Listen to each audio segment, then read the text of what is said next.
They can't all be normal. Like It's clobbering time!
It's clobbering time!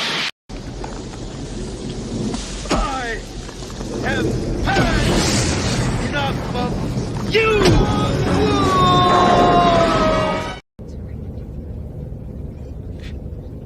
It is green. No bloody A, B, C, or D. Clobberanimo! Welcome, Clobberoids, Clobberooskies, Clobberettes, Clobberanimos, just clobber, whatever. Just say it. Clobberanimo! I finally learned how to wait for it. Perfect. That timed out perfectly. Thank you so much. My good friends, welcome to Clobbering Times number 576 on YouTube. Number 1,276 overall for 14 years. And Chloe's Clubhouse number 82 with Raquel and Mark and me. I don't know why I'm talking like this. Oh my God, I'm a Dalek. Oh no, examine it. Sorry, I don't know what happened. I don't even understand it myself. Just roll with it, my friends. what happened? I don't know what happened. Welcome. Oh my goodness. I have no idea. But thank you all so much for being here with us tonight. And I want to just start out right away by welcoming and greeting the greatest first officer in the fleet, the lovely, beautiful, the amazingly talented, our Commander, R.M. Briggs. Oh my gosh. I don't even deserve that welcome, but I'll take it because I love you with all my heart. Deserve. Thank you so much for having me tonight. I'm so excited for tonight. So I just got to say, hail to the chat. Thank you to everyone who has arrived and they're ready and raring to talk about pop culture and comics and science fiction and UFO and all the fun stuff. I want to shout out to all of my Patreon subs. These are my patrons who are helping me get my next book published. So Larry, Tony Stark, Sean Carter, Cardinal Sin, Shooter, Chris Persia, Scuba and Leslie Pete, Eric K. and Kirby. A special shout out to Eric. He needs your prayers. He needs your love. He needs your letters. Yes. So send them off to him. Enigmatic Drop Bear, Michael and Cassandra Beacom, Mark D with a C. Mark D with a C. Jill, Maximum Redstone, JT Kirk, Dadman Clan, and Lord and Lady Thoth. Thank you so much for backing my book. I love you guys. When the corporation shuts science fiction out, science fiction fans rise to the occasion. And there aren't very many of us, but I am so grateful to you. And now I also gotta, I gotta say, boss, I love you. Thank Love you so you. much for creating this space. We are going to have such a great time tonight. Let's roll. Oh, I love you. Thank All you so right. much. Chief Engineer, the great Mark D with a C, everybody. What you got going on? What's up? Oh, Welcome. doing good, doing good. Great to be here on Thursday night. So hope everyone's in for some good episodes tonight, and some. I've got a couple of show and tell items to show related to a couple of UFO items, and maybe something that showed up from a movie that I hadn't seen before. So yeah. Oh, So good. so We some got cool some stuff. Yep. geeking And waiting the for book you. actually, that UFO book actually did have some show notes that I had missed last time around. So Okay. there I are some knew show it. notes. Maybe I could read the, because I didn't have my glasses Sure. on. So for this All right, episode then. tonight, read the, because it gives you the background, the juicy bits on the Yeah. episode. So And Well, I that's mean, your eyes fantastic. are still good. It's just that you're middle aged, so your arms aren't long enough for your eyes anymore. yeah, that's true. I need Mr. Fantastic's powers. Yeah. Wow. Inhaled everyone Wow. in the chat. Yep. Wow. No, Oh my goodness. it's very true. It's very true. Yeah, I don't know. I'm Everyone keeps feeling ya. making the text smaller. Yeah, it's like, what happened? Well, Yeah. Let me go ahead and do some show notes. Then we'll do the Yeah. shout outs. We got again, it's leisurely here. We're not in a hurry or anything. So Yeah. not that we ever hurry here anyway, let's be honest, but we try. But we're gonna Sure, yeah. no hurry tonight. Again, just great to see you all with us here tonight. Let's see. Upcoming events. I was, of course, honored to be on with the great Tom Connors and the Midnight's Edge gang earlier today. Let's get that out of the way, of course. Tomorrow night on my great buddy Nick Weiser's Comic Shop show, which is every Friday night at 8 p.m. Central Standard Time.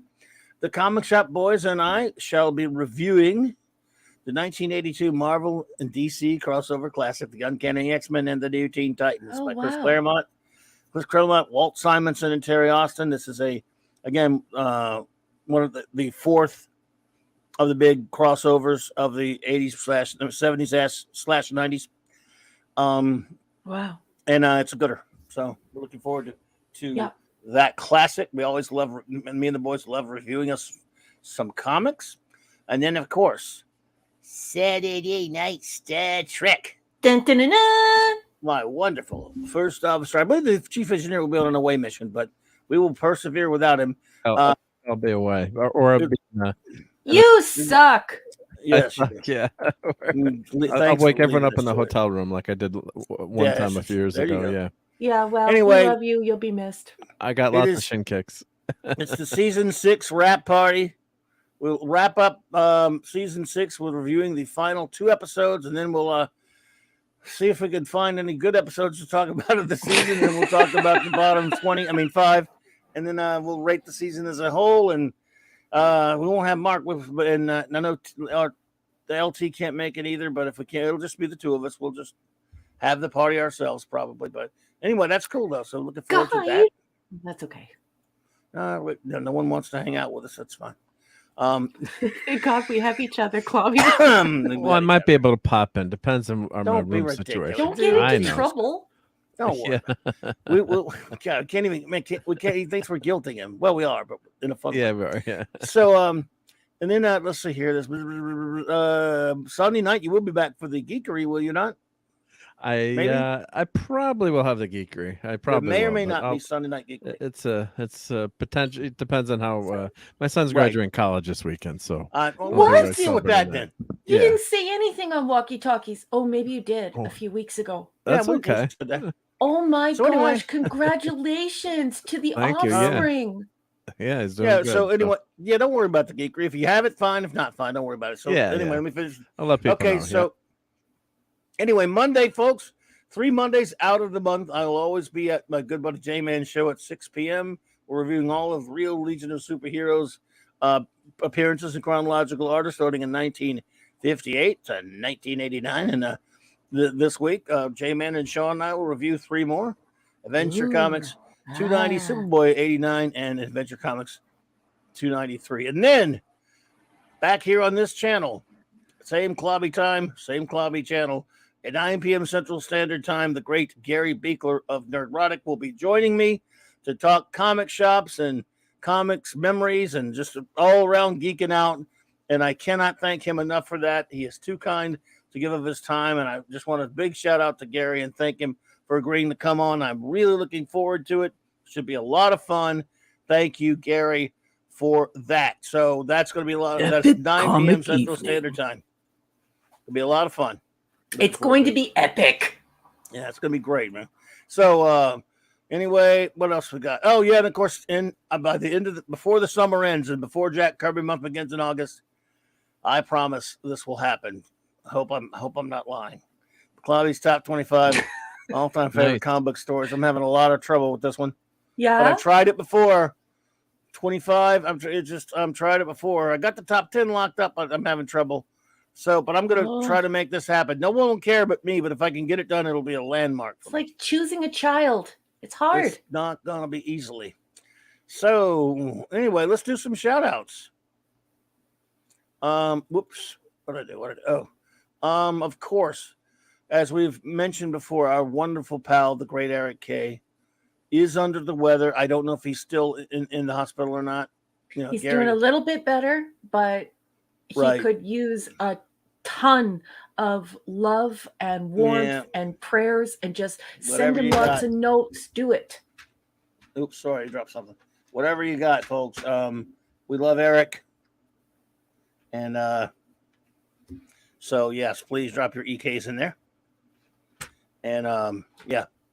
We hope if you're hearing this, buddy, we don't know if he is, but if you are, or you know, vibes out to you, I just hope you get better, man. We can't wait to see you again.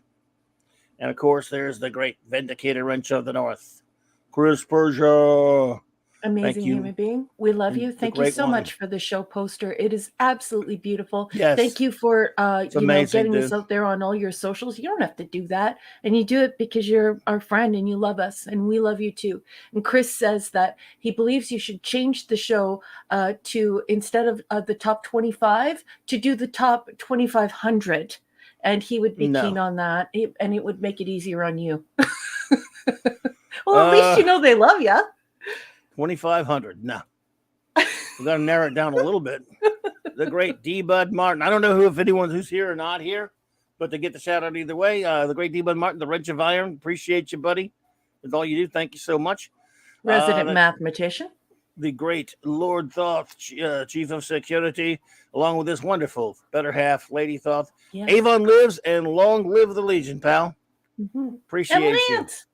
Indeed, it's just my partner in crime on Earth, be fellow Legionnaire reviewer extraordinaire, and the Wrench Without Fear, J-Man, buddy. Good to see you, buddy. J-Man. Looking forward to seeing you Monday night.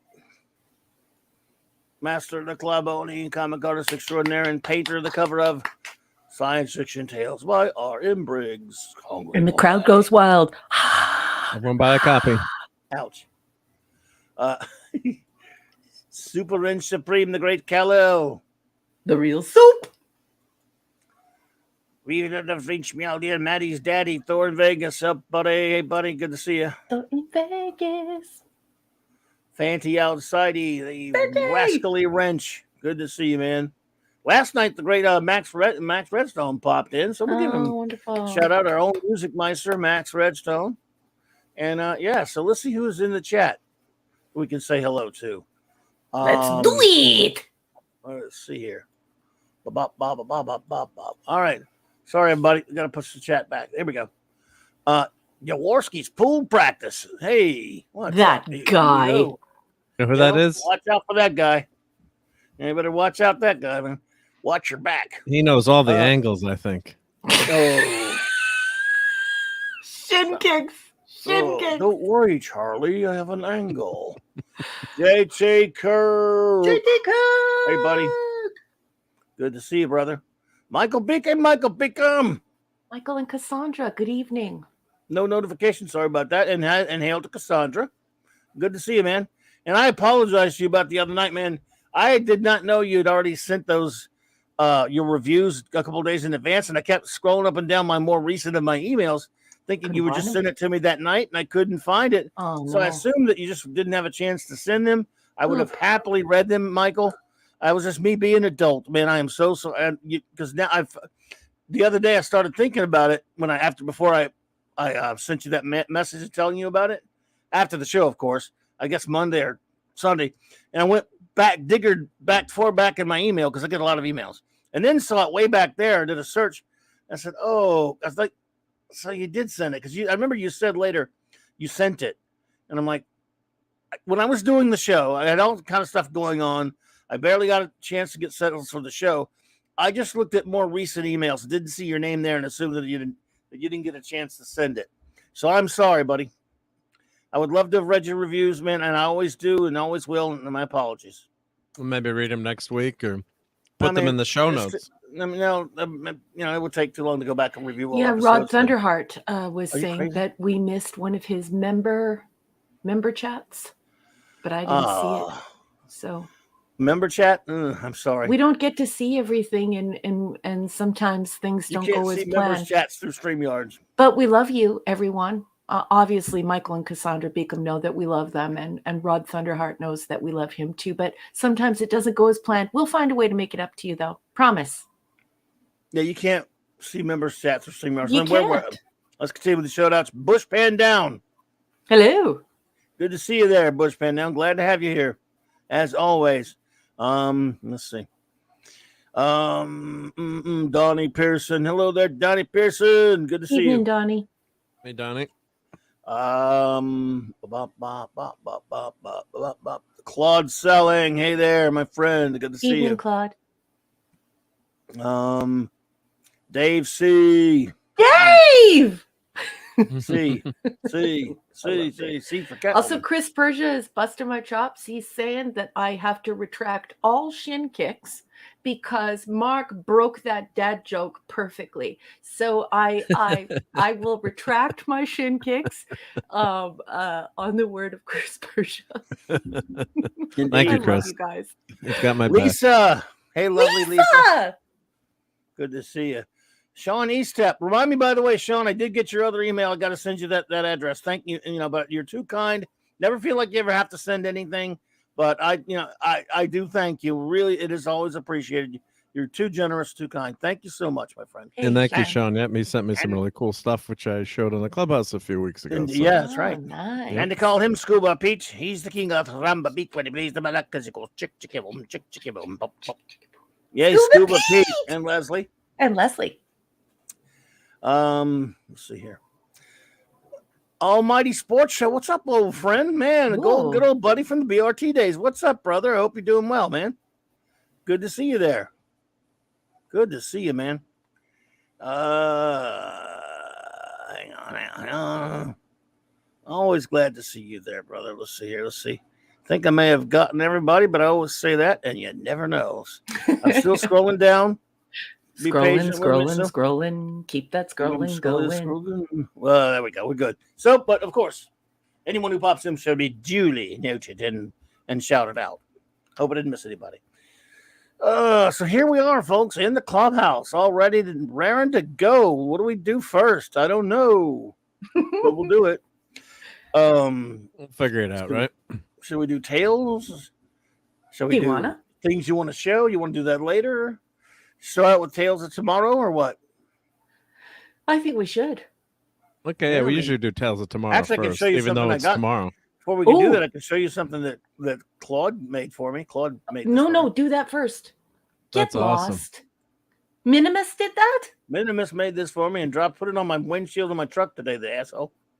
Wow. I mean that in a good way, by the way. Well, on the that's freaking really truck. Beautiful. And it's That's absolutely awesome. wonderful. I love it. It's a very friendly looking Benji. Painting?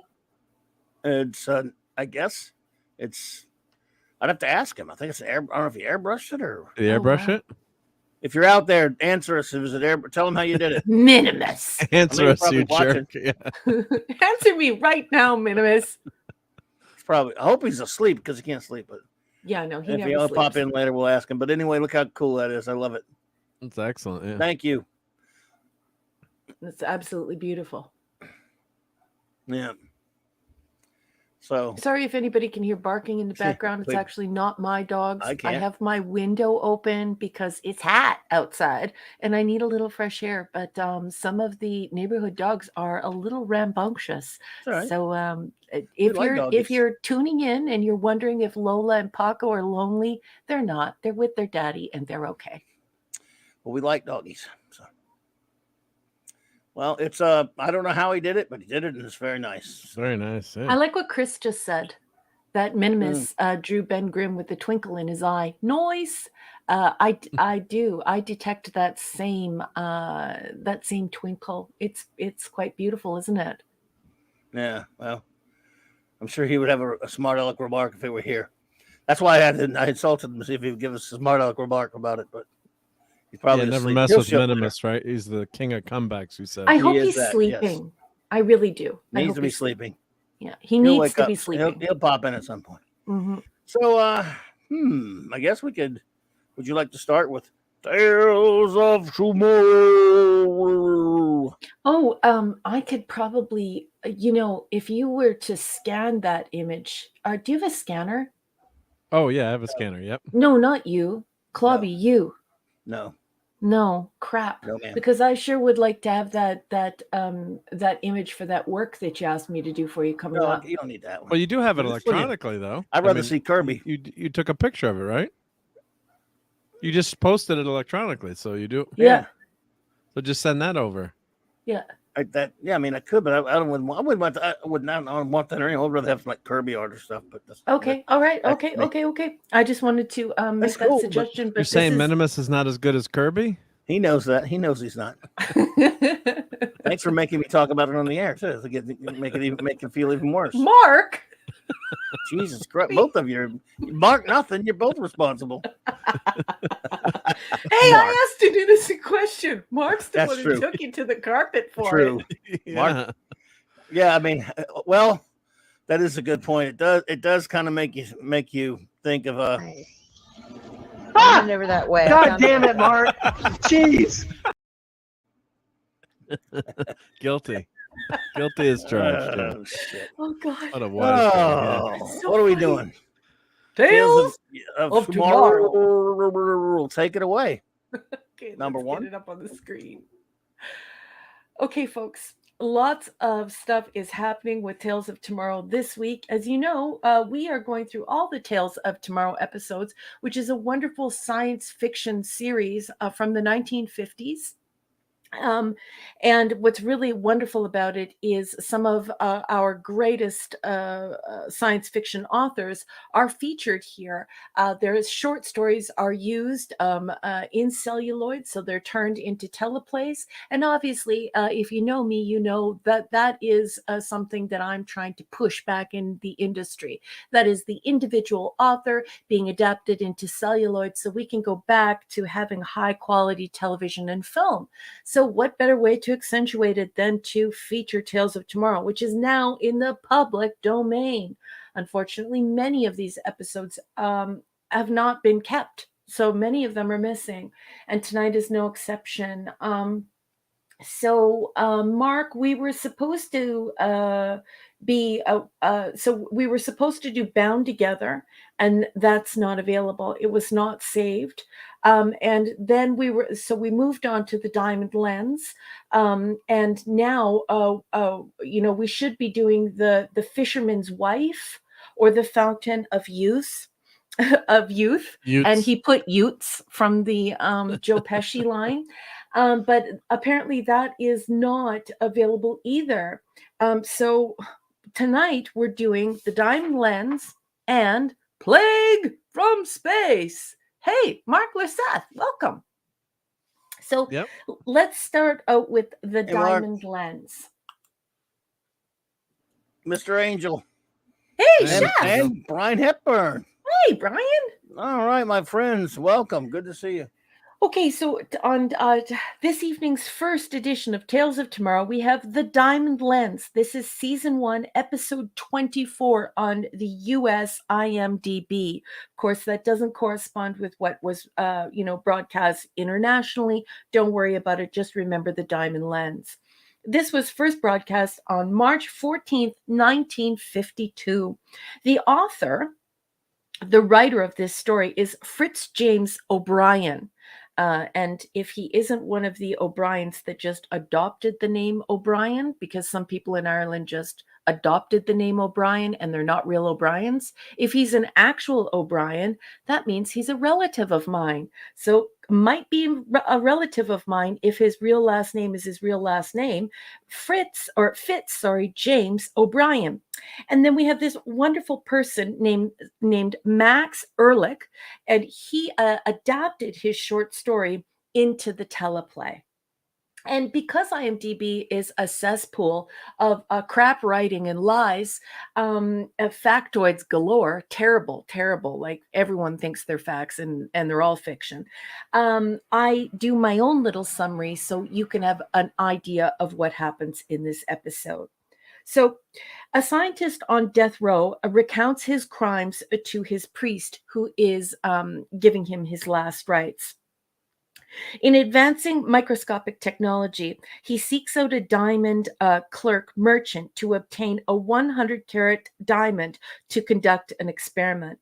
Unwilling to commit the crime of stealing a 100-carat diamond, the scientist nearly strangles the clerk merchant to death.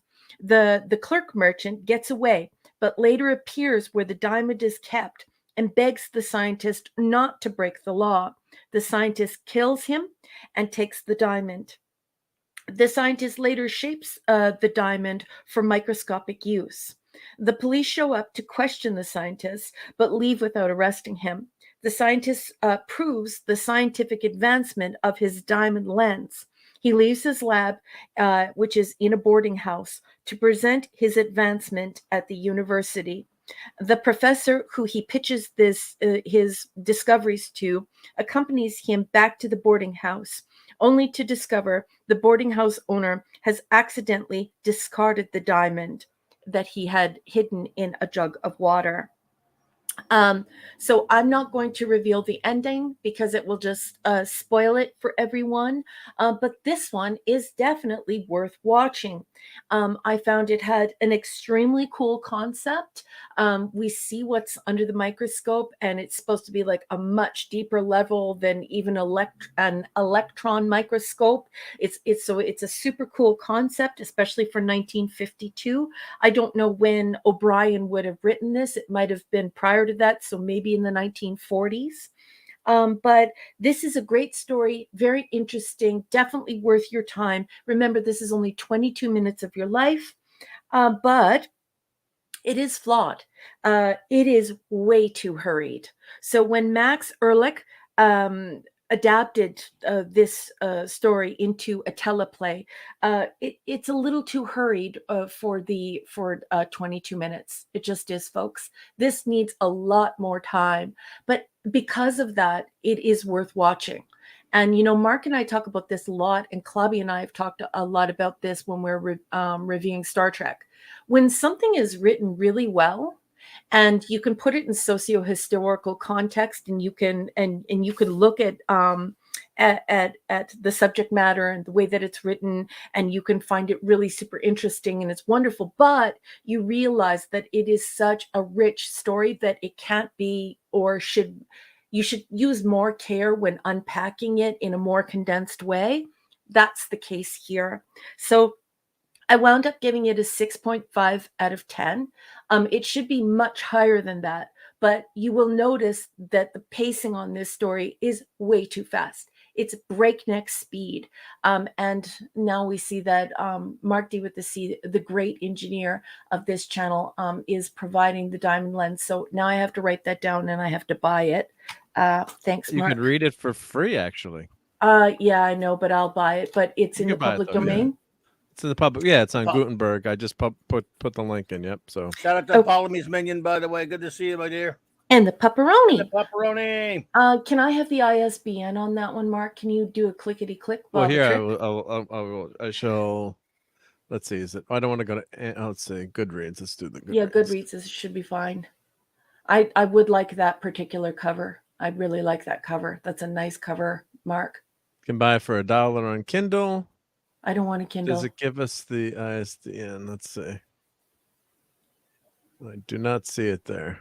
Okay. But it was published in 1858. 1858. Oh, so like I said, like you could tell that there was a scientific reach being made here. So isn't this lovely? So here it is. You may copy, give it away, reuse it. Project Gutenberg license, so it is for free. Okay. It's they have an ebook number. ISO? Oh, that's the ISO number. Yeah. But they do. I put the link in, so it is available to I'll go get read. it.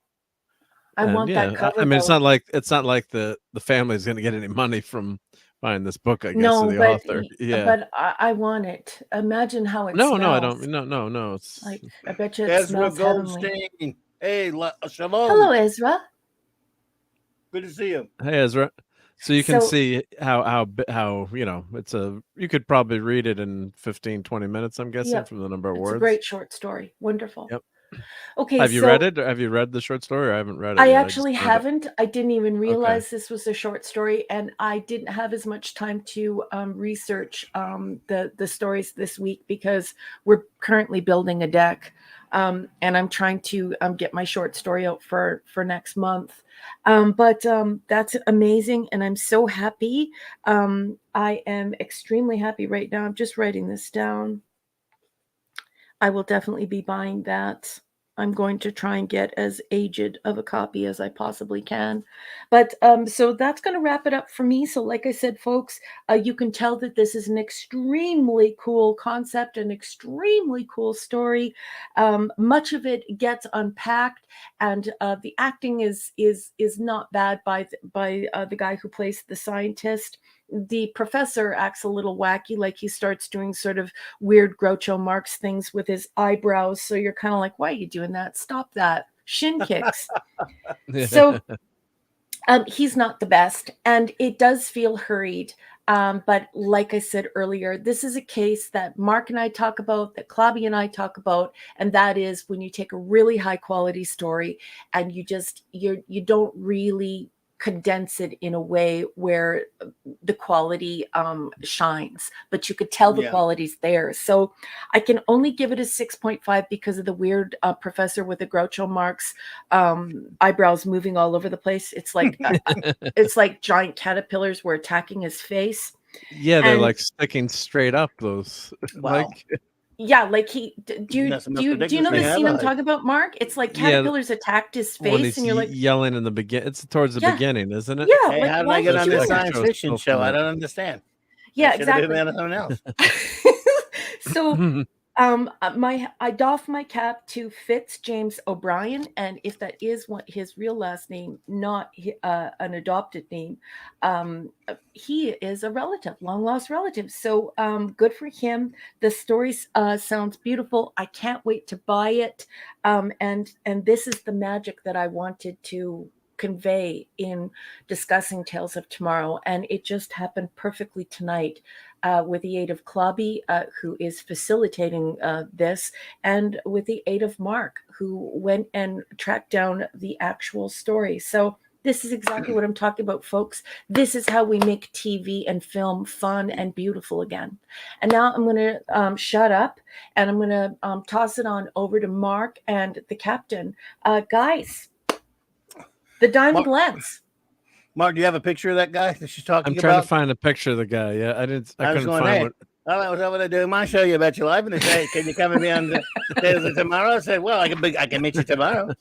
I can't do it today." I don't understand. Oh, there he is. There he's acting nuts. Look. Yeah. He even touches the side of his mouth and stuff. It's like caterpillars are attacking my face. It's just the first part. Anyway, it's funny. Well, and it's not supposed to be funny. That's the bad thing. I shot an elephant in my pajamas. I got on pajamas. I haven't know. Oh my God, I love it. Okay, Mark, tell me what you thought of the Diamond Lens. Yeah, I mean, I pretty much echo. I'd probably give it like a 7, I guess. Maybe I could rate it a little bit higher, but it's all these are rushed. Yeah, because what's this, 21:48? You know, so to tell even a short story in that amount of time is a tall task, especially when you've got everything that's going on here. The only thing I thought was kind of strange with this merchant would have this diamond that's so valuable, that accessible. If it was a 20 carat, 100 carat diamond, or 100 carat, 100 carat diamond. So there he is. There caterpillars he is, are attacking his face. I don't understand what's called caterpillars. These were my mother's. They say I have a mother's eyes, but I don't know where I put them. God, I love you, Clobby. I love you so much. Anyways, please continue, Oh, Mark. sorry. Yeah, Well, yeah. Clobby and I So act like children. that's okay. You Sorry. can go sit in the back of the room. I'm My sorry. pleasure, hungry boy. I'm actually crying because of Clobby's impersonations. No, it was very good. Yeah. It's the most ridiculous they're TV just- show I've ever been on. Sorry.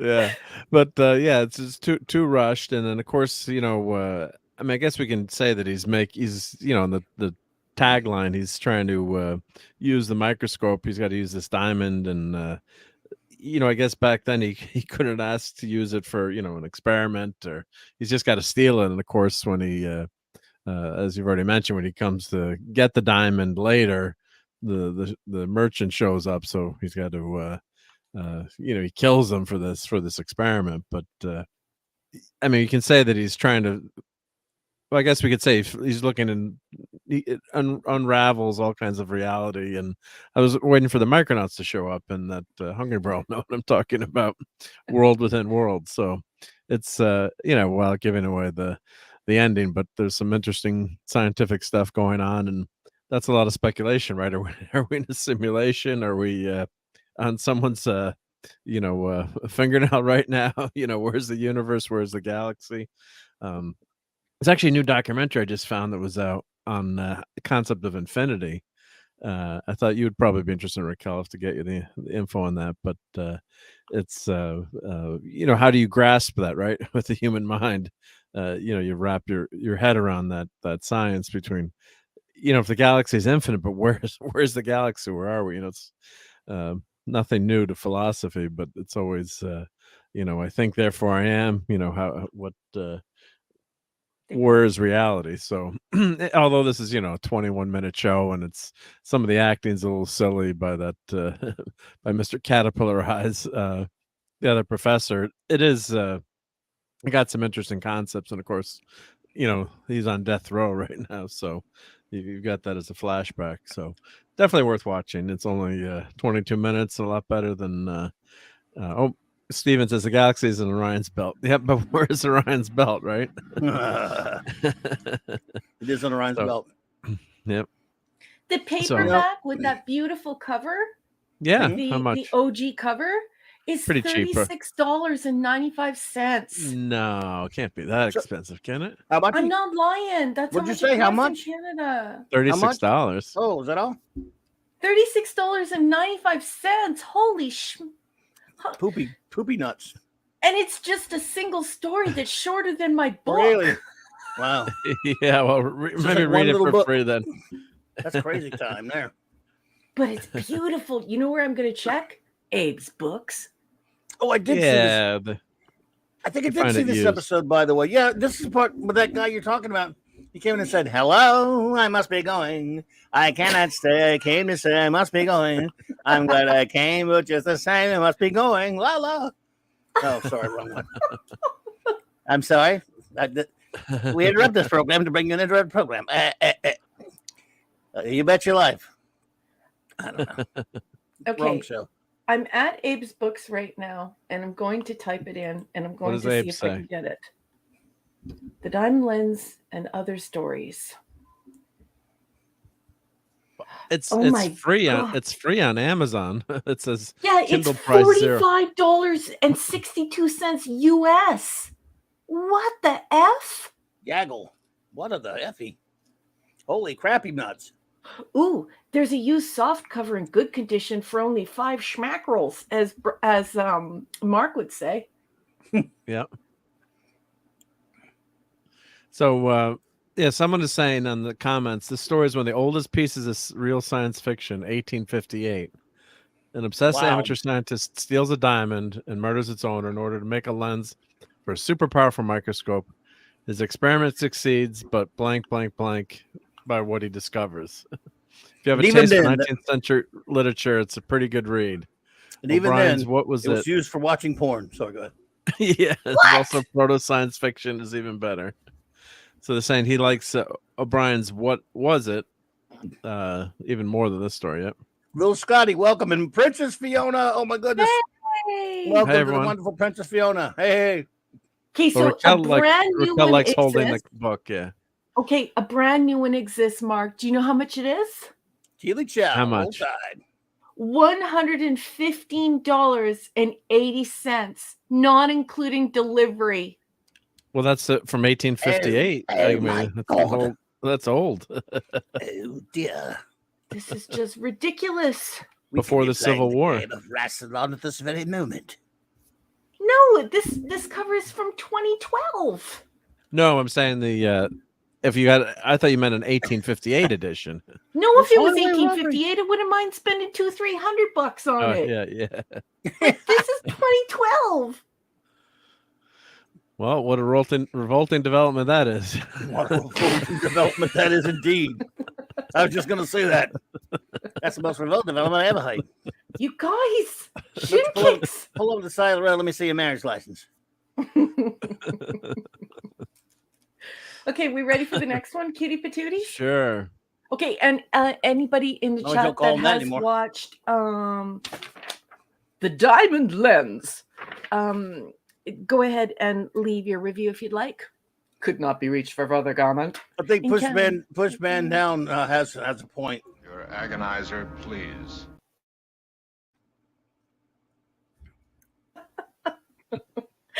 Okay, next one. So as you all know, the order is all mixed up, and there are also some episodes that were not saved, which is very unfortunate. A la Doctor Who, there are lost episodes of the show. Yep. Yeah, there are lost episodes. So, and some of them are kinescoped. So some of them are film and some of them are kinescope. Which is something that you all taught me about because you're a bunch of geeks and I'm just a lowly nerd. Okay, so the next one that is available that you can actually get your hot little hands on is called Plague, not Pigs, Plague from Space. Oh, I watched Pigs from Space. from in Space? preparation. Really? Thank you, Michael Binkham. I appreciate that. I love coupling, by the way, Michael Binkham. Great show.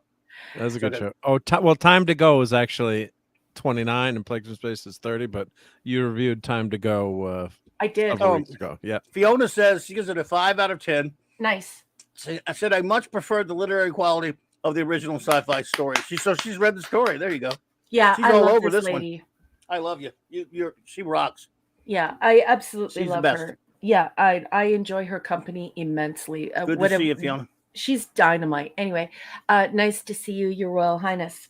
Okay, so Plague from Space is season 1, episode 30. But remember, that's just on the US IMDb. So I'll say the title again if you're trying to track it down.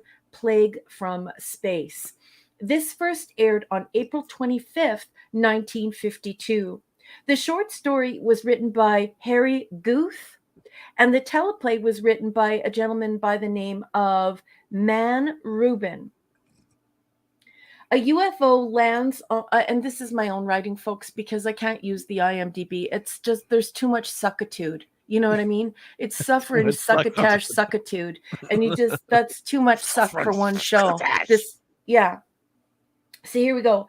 A UFO lands on an Air Force base, and it is first identified as a missile.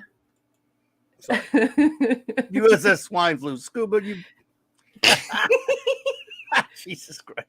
I do have a USS Swine Flu. I think I'll get it. A Monday. That's a Miss Piggy joke for Scuba Pig. Do you remember when she sings that? You could kiss me on a Monday, a Monday, a Monday. Anyway, a UFO lands on an Air Force base, and it is first identified as a missile. They take it into a hangar to investigate it. So it lands perfectly, doesn't crash. They identify writing on it, and they call in a team of cryptographers. The writing reveals that it is extraterrestrial in nature.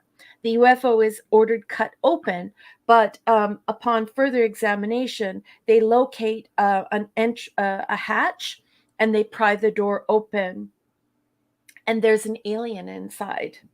This is so great, you guys. During the commercial break, and this is like the old school commercials that we all love, like when people treated us like we were intelligent and just talked to us about products, and then we would go out and buy them. I wish that relationship could be restored. Anyways, a bunch of people from the Science Commission and from the military come out. So during the commercial, Tales of Tomorrow receives a military award and a science award for furthering science fiction in culture, in our homes, and in creating and proliferating scientific ideas. So I just absolutely love this part. I think it's just incredible.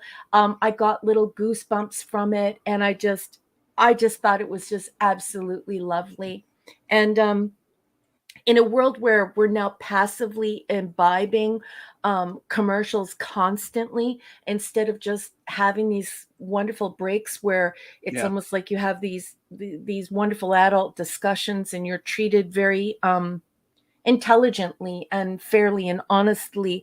I would give anything to, well, not anything, but almost anything reasonable to have that relationship back again, where you had artists and authors and all of these people who worked in production, creators and painters and model makers and all of this, and they wanted to create art and beautiful things. And then you have this corporation that is trying to get people to buy televisions and trying to sell products, and they want a moving picture show, a catalog, to try and get people out to buy things. So they pay all of these artists and these writers and these painters and these model makers to draw people into the living room so they can pitch them stuff.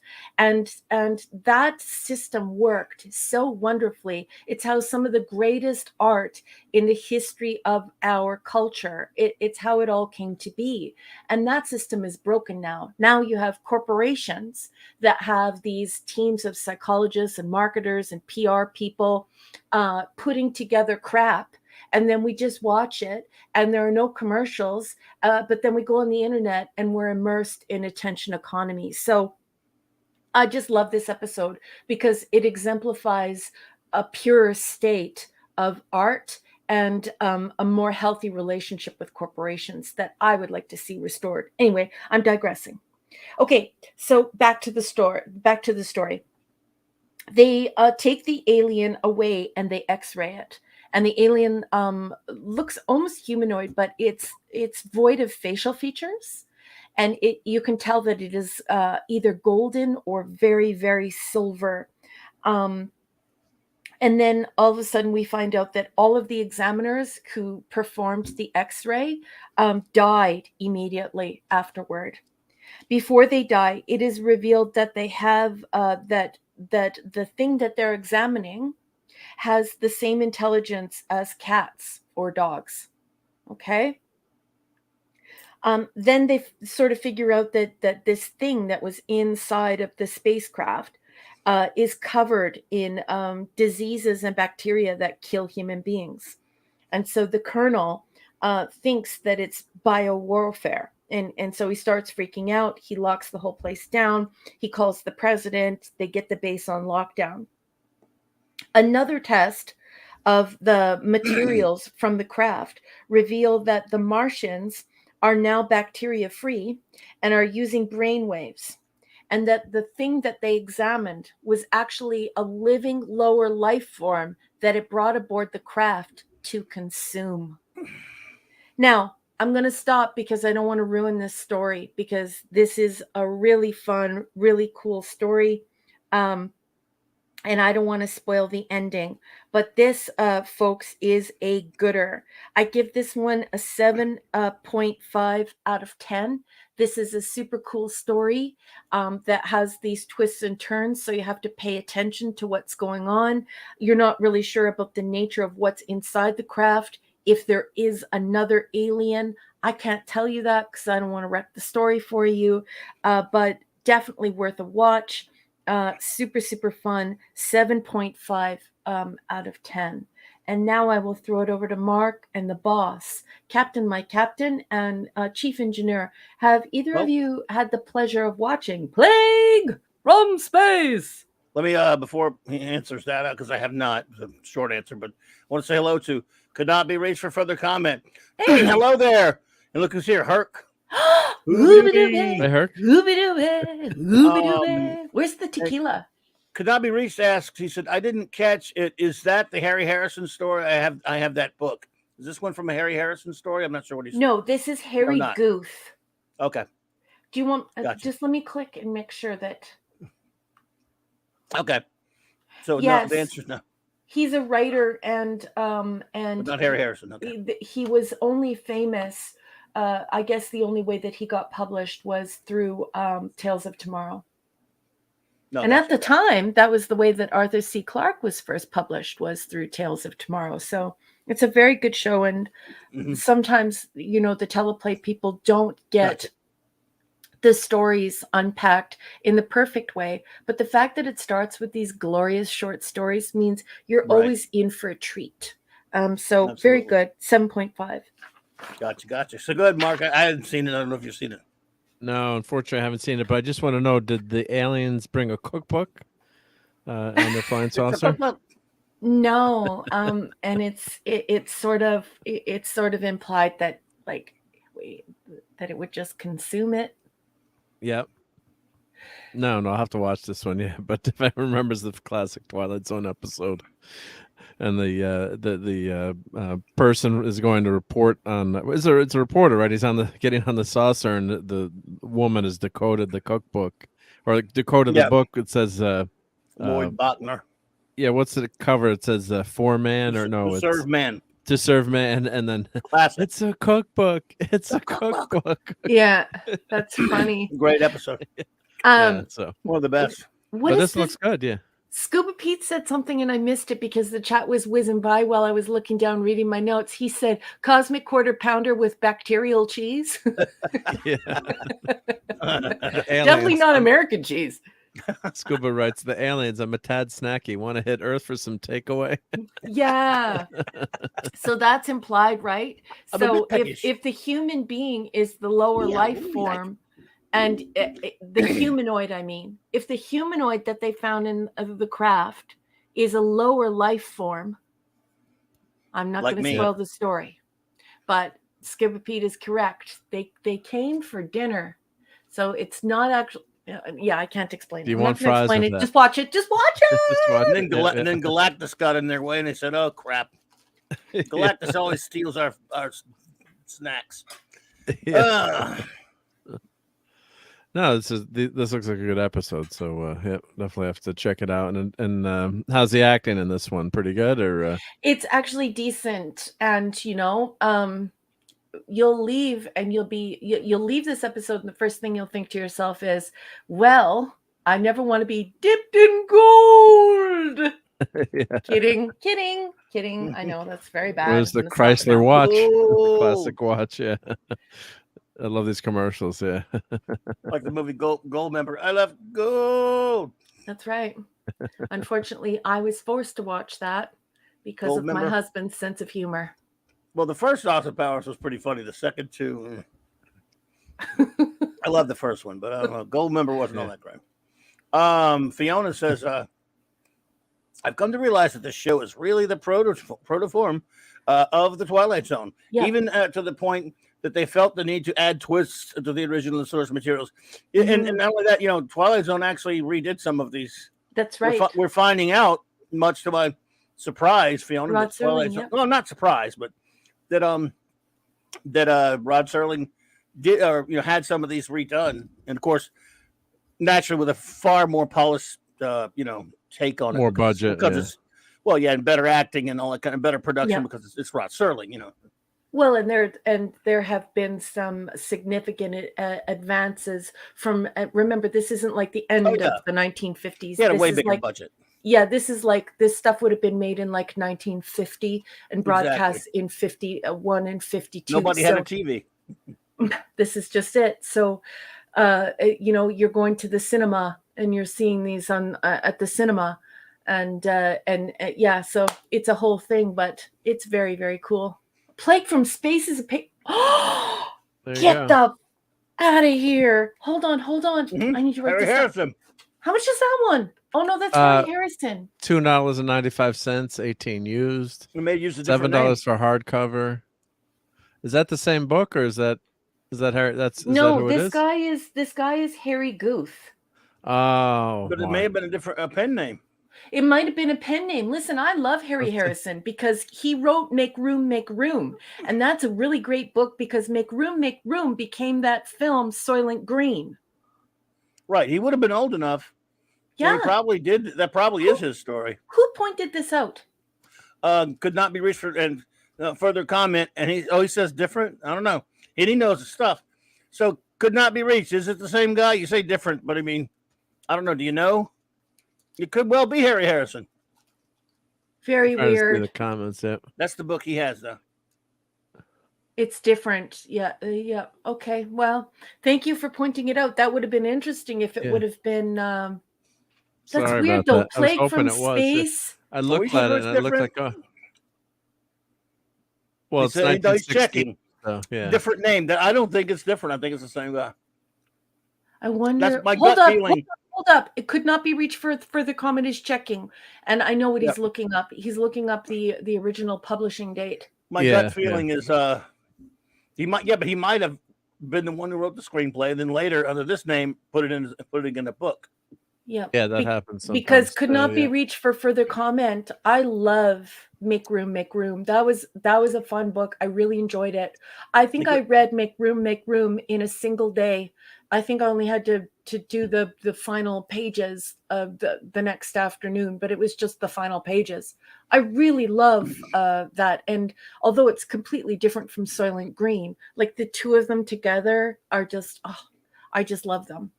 If you watch Soylent Green, you have to read Make Room, Make Room. And you have to get the little penguin, like, quote unquote, university version of the book because the artwork is just amazing. And sometimes he may have written it for that show and then later adapted it into a book. Mm-hmm. And the guys, probably he did, like one said, he's uses other names. Michael Beacom says, check out the speculative fiction database. Oh, yes, please. God, I love geeks, man. When geeks go full on nerd, it's so great because you guys know so much about film. And anytime that you can identify anything from film that is an old science fiction book, I want to read it. So I really appreciate this. Thank you, everyone, for looking. Did you guys notice James Doohan in this? No, I didn't notice Jimmy Doohan. It says in TV debut of James Doohan. Get out of here. I haven't watched it yet. Only. I'm skimming through it again. Oh my God, he's Sergeant Morgan. He's Sergeant Morgan. Jimmy. Jimmy Doohan is Sergeant Morgan in this. We've got the best right here, or is this the best well, people here? checking this out right now for us. Let's see. Put, He's Sergeant Morgan. Is that him right there? Yeah. On the right? Yep. Yes. Right there, maybe. The resolution is so bad. Yeah, it's really so hard bad. to identify these older actors. But Jimmy Doohan, he's Sergeant Morgan. For sure, he's Sergeant Morgan. Hey, Simply Steve. What's up, buddy? Hey, Simply Steve. Nice to see you, sweetheart. Oh my God. Now I need to have this book. Okay. That's what it says in the trivia, so. That is crazy. No, he's got to be Sergeant Morgan. Can somebody please I don't like clicking when I'm on here unless I go to the bookstore. Can somebody please go check? Hold on. Well, check his. I'm gonna click on his IMDb That's page. not him. That's not him. Yeah. No. I'm sure he played Morgan, Sergeant Morgan. It'll tell us who. Let's say. So let's check. But the resolution, you guys, on this is so bad. Yeah, we're lucky you even have it. So yeah, like it's not like you can recognize an actor. Could not be reached for the comment said that I'm correct. Doohan is Sergeant Morgan. Good. And Fiona says this show is not related to the Harry Harrison book, which is more like Andromeda's Strain. Okay, thank you. Okay, thank you. Thank you. Yeah, appreciate that. Okay, well, we just had a tie-in. Sergeant Morgan. Yep, there we go.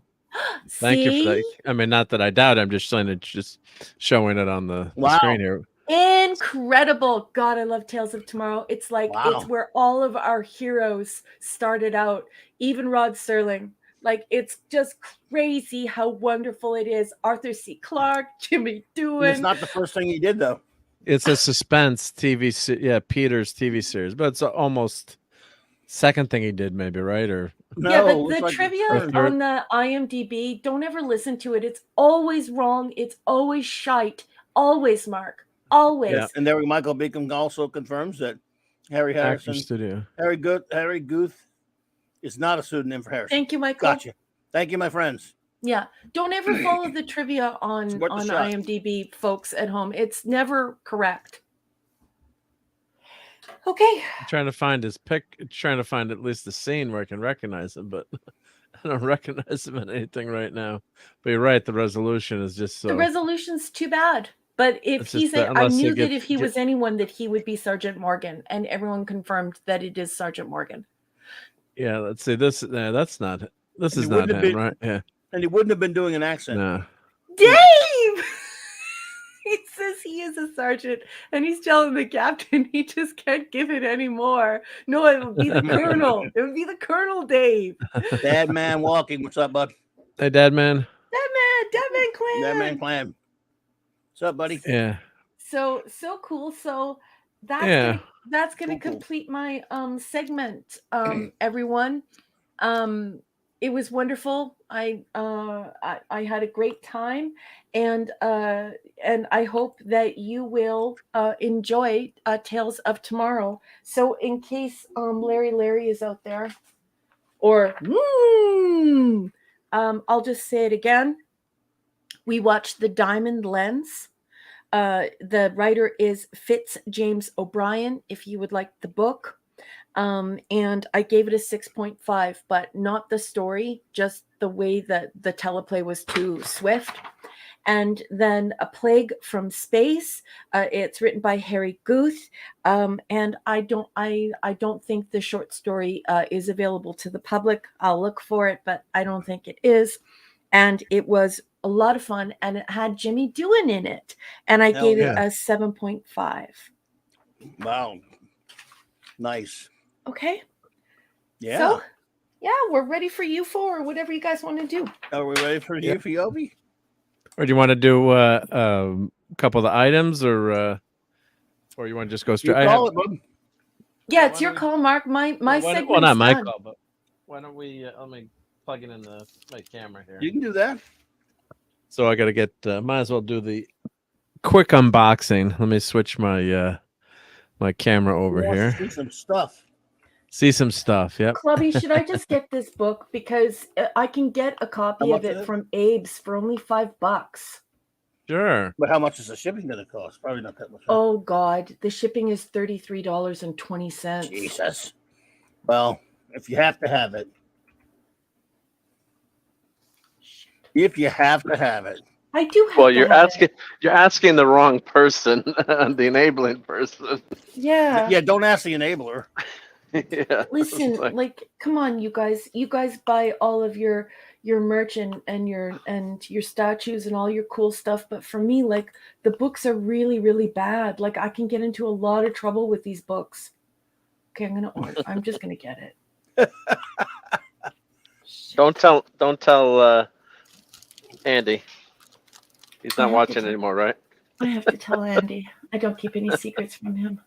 I'm joking. Oh, there's I a always- very sexy Diamond Lens and Other Stories by Fitz James O'Brien. And it has a beautiful woman who is completely naked. And she has beautiful long Nice. hair, but her entire head is in a bubble. And she's like in a very dark body of water with these giant, like, it looks like jellyfish around her. But that cover isn't available. Hmm. Damn it, Mark. Damn it. Damn it. It's your So here we fault, go. Mark. Sounds like hentai. That's- If we're gonna start UFO, I found official beer of UFO. Get lost. Why do you joking. get all the cool stuff? My daughter bought this, and she is legal.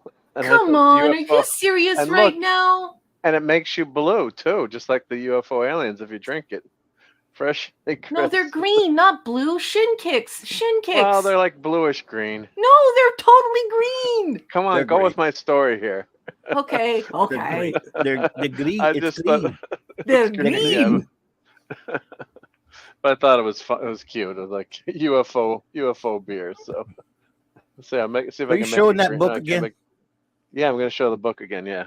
Why do you do that to me? Is it She's the just because you want to microscopic be woman. cruel? Oh, there we go. Could She's be. the microscopic woman in the diamond lens. Okay, thank you, Fiona. There you go. And I did purchase something. I got to do an enabling video on this. So 3, 2, 1, here we go. What? Oh in my the hell? god. Oh, Planet of the Vampire. Oh That my movie. god. That movie you liked. That's a big ass That's DVD. an amazing. DVD set. It's a record Vinyl. album, vinyl. Vinyl from Mondo. Oh, I think I Mondo saw T- this before. You showed this Yeah, I before. showed it. I showed it. Yeah, it showed up already. Oh wow. Let me see if I can get my Yeah, camera. still I don't mind looking Point at up. it. Sorry about the glare. Let me turn this camera down, or this light down. Let's see if I go. There you go. There we go. It's a little better. So check it out. I know Hungry Boy Wow. like this. Yep. It's Let me Everyone go. wants that beautiful. one, don't you? Let me Niceness. zoom in a little bit. So it's the Cool. original motion picture soundtrack, music by Gino Mazzarulli Jr., original artwork by Graham Maranuzzi. Humphreys, Maranuzzi. limited splatter aura edition pressed vinyl on 140 grams. The Marzunis, I can't say his name. I apologize. I'm Marnuzzi. 80% of Marnuzzi. Maranuzzi. I'm at 80% Italian. You think I get that right? But if you spoke Italian in our house, you got slapped because you're supposed to learn English. So that's what happened to my grandmother at the dinner table. Yeah, you weren't allowed to speak the native tongue. Incredibly atmospheric synth score to Mario Bava's sci-fi horror film Planet of the Vampires, which is really not Planet of the Vampires as the name, but There said are to no be a signi- vampires in the movie. Planet Yeah, with no more like zombies. vampires. more like zombies, but said to be Yeah. a significant influence on Ridley Scott when making the original Alien. So this is from Death Waltz, a recording company. And I'll put the link in where you can purchase this. Then here's the back cover. Let me angle that and go back a little bit here. So really cool artwork. So I'll pop this open and we can take a closer look, but it's got all the tracks on here. Side 2. So I'm not going to try to read the Italian. And just some of the, so it's Mondo. Here's the links on there. So let's open this sucker up because actually the inside looks really cool. Let me get the X-Acto knife here. You gonna cut a page off of this book? Well, I gotta take the plastic off. I thought you were gonna start slicing this book up. Oh no, God. So Raquel Mark, can if I watch have you to come mutilate- down there. so Raquel can watch you mutilate this book. Yeah. Yeah, I get very nervous handling that book now. So I got to get some gloves. Seriously, like you had cheesy hands last time. You're touching it. You could see your fingerprints. Did you? You'd make a I terrible didn't have criminal. cheesy hands. No, I'm exaggerating to make you laugh. But like you would make a terrible criminal. Thank God you're a Boy Scout. I'm not a smooth criminal. That's no, for sure, not yeah. at all. Let's see. Oh, I'm being very careful. All right. Let's see here. Oh, come on. You never want to hit this plastic or the cover with. These album covers are tough to get open. You can really mess up the corners if you're not careful. So that's the trick. Gonna get to that corner here. I know this is exciting, YouTube, but Do you There we want go. some music? yeah, yeah. Play the soundtrack. Yep. There we go. Sorry about that, but I was extra careful. Ooh. There we go. Let me put this X-Acto knife away where it's not going to roll off and hit me on my bare feet because that would hurt. So you've got a nice little sleeve here with the info. Here we go. So we can see the whole cover there. Nice. And check this out when we open her up. This is I guess I could figure out a way to put this on the wall, but this is It's just absolutely gorgeous. so cool. That's very cool. And almost as good as the filming. Yeah, it's really nice.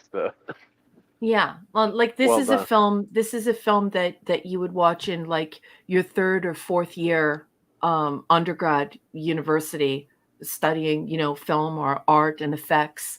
It is exceptional quality and critically acclaimed, if memory serves.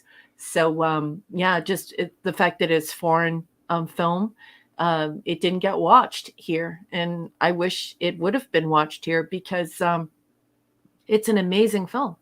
It's a visual feast. It like the things that are happening in this film with light and color and just it's just so good. It's so good. Few films stick with me. You know what stick with me? Books stick with me, not films. And this film stuck with me. I really, really love this film. What's the real translation of this movie? It's I looked it up. Terror Planet, Something like that. Planet Just of wait. Terrors, or it's like it's the Terror Planet or the Planet of Terrors or something like that. Let me go look it up. Is there someone was asking? Fiona was asking, do you have a superhero squad, Captain America, back there? Superhero squad. Cap? I do have Cap. Where's Cap? Well, this is the one from the superhero squad. Oh, the superhero squad. That's I do have that. No. I do have a superhero she squad. Must have saw it somewhere. Yeah, I do have. I think you have one of those. I think. Yeah, I do have. I bought it for my kids. Yep. Mark. But well spotted, Fiona. Mark. Eggs in space. You can kiss me on a Monday. Mark. It is Terror in Space.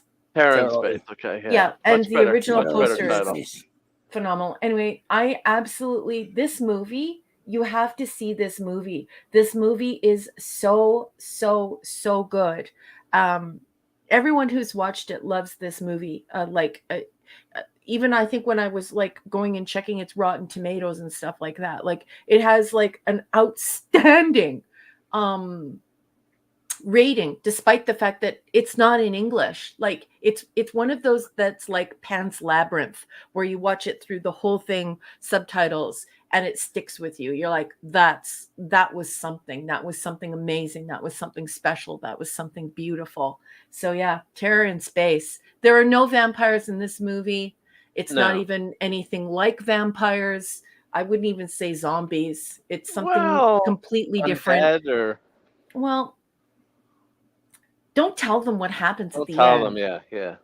But it's definitely not vampire. I think they said vampire. Probably vampires were just so popular at that point in time, and then a big deal in Hollywood, and quote unquote, something you can't kill, I guess, or we'll leave it at that. But the inspiration on from Ridley Scott is a big alien head. So they go into this scene, and what they've done with the budget on the film was amazing. All the atmosphere, a lot of it's very simple, but just very creative. The use of smoke and lighting.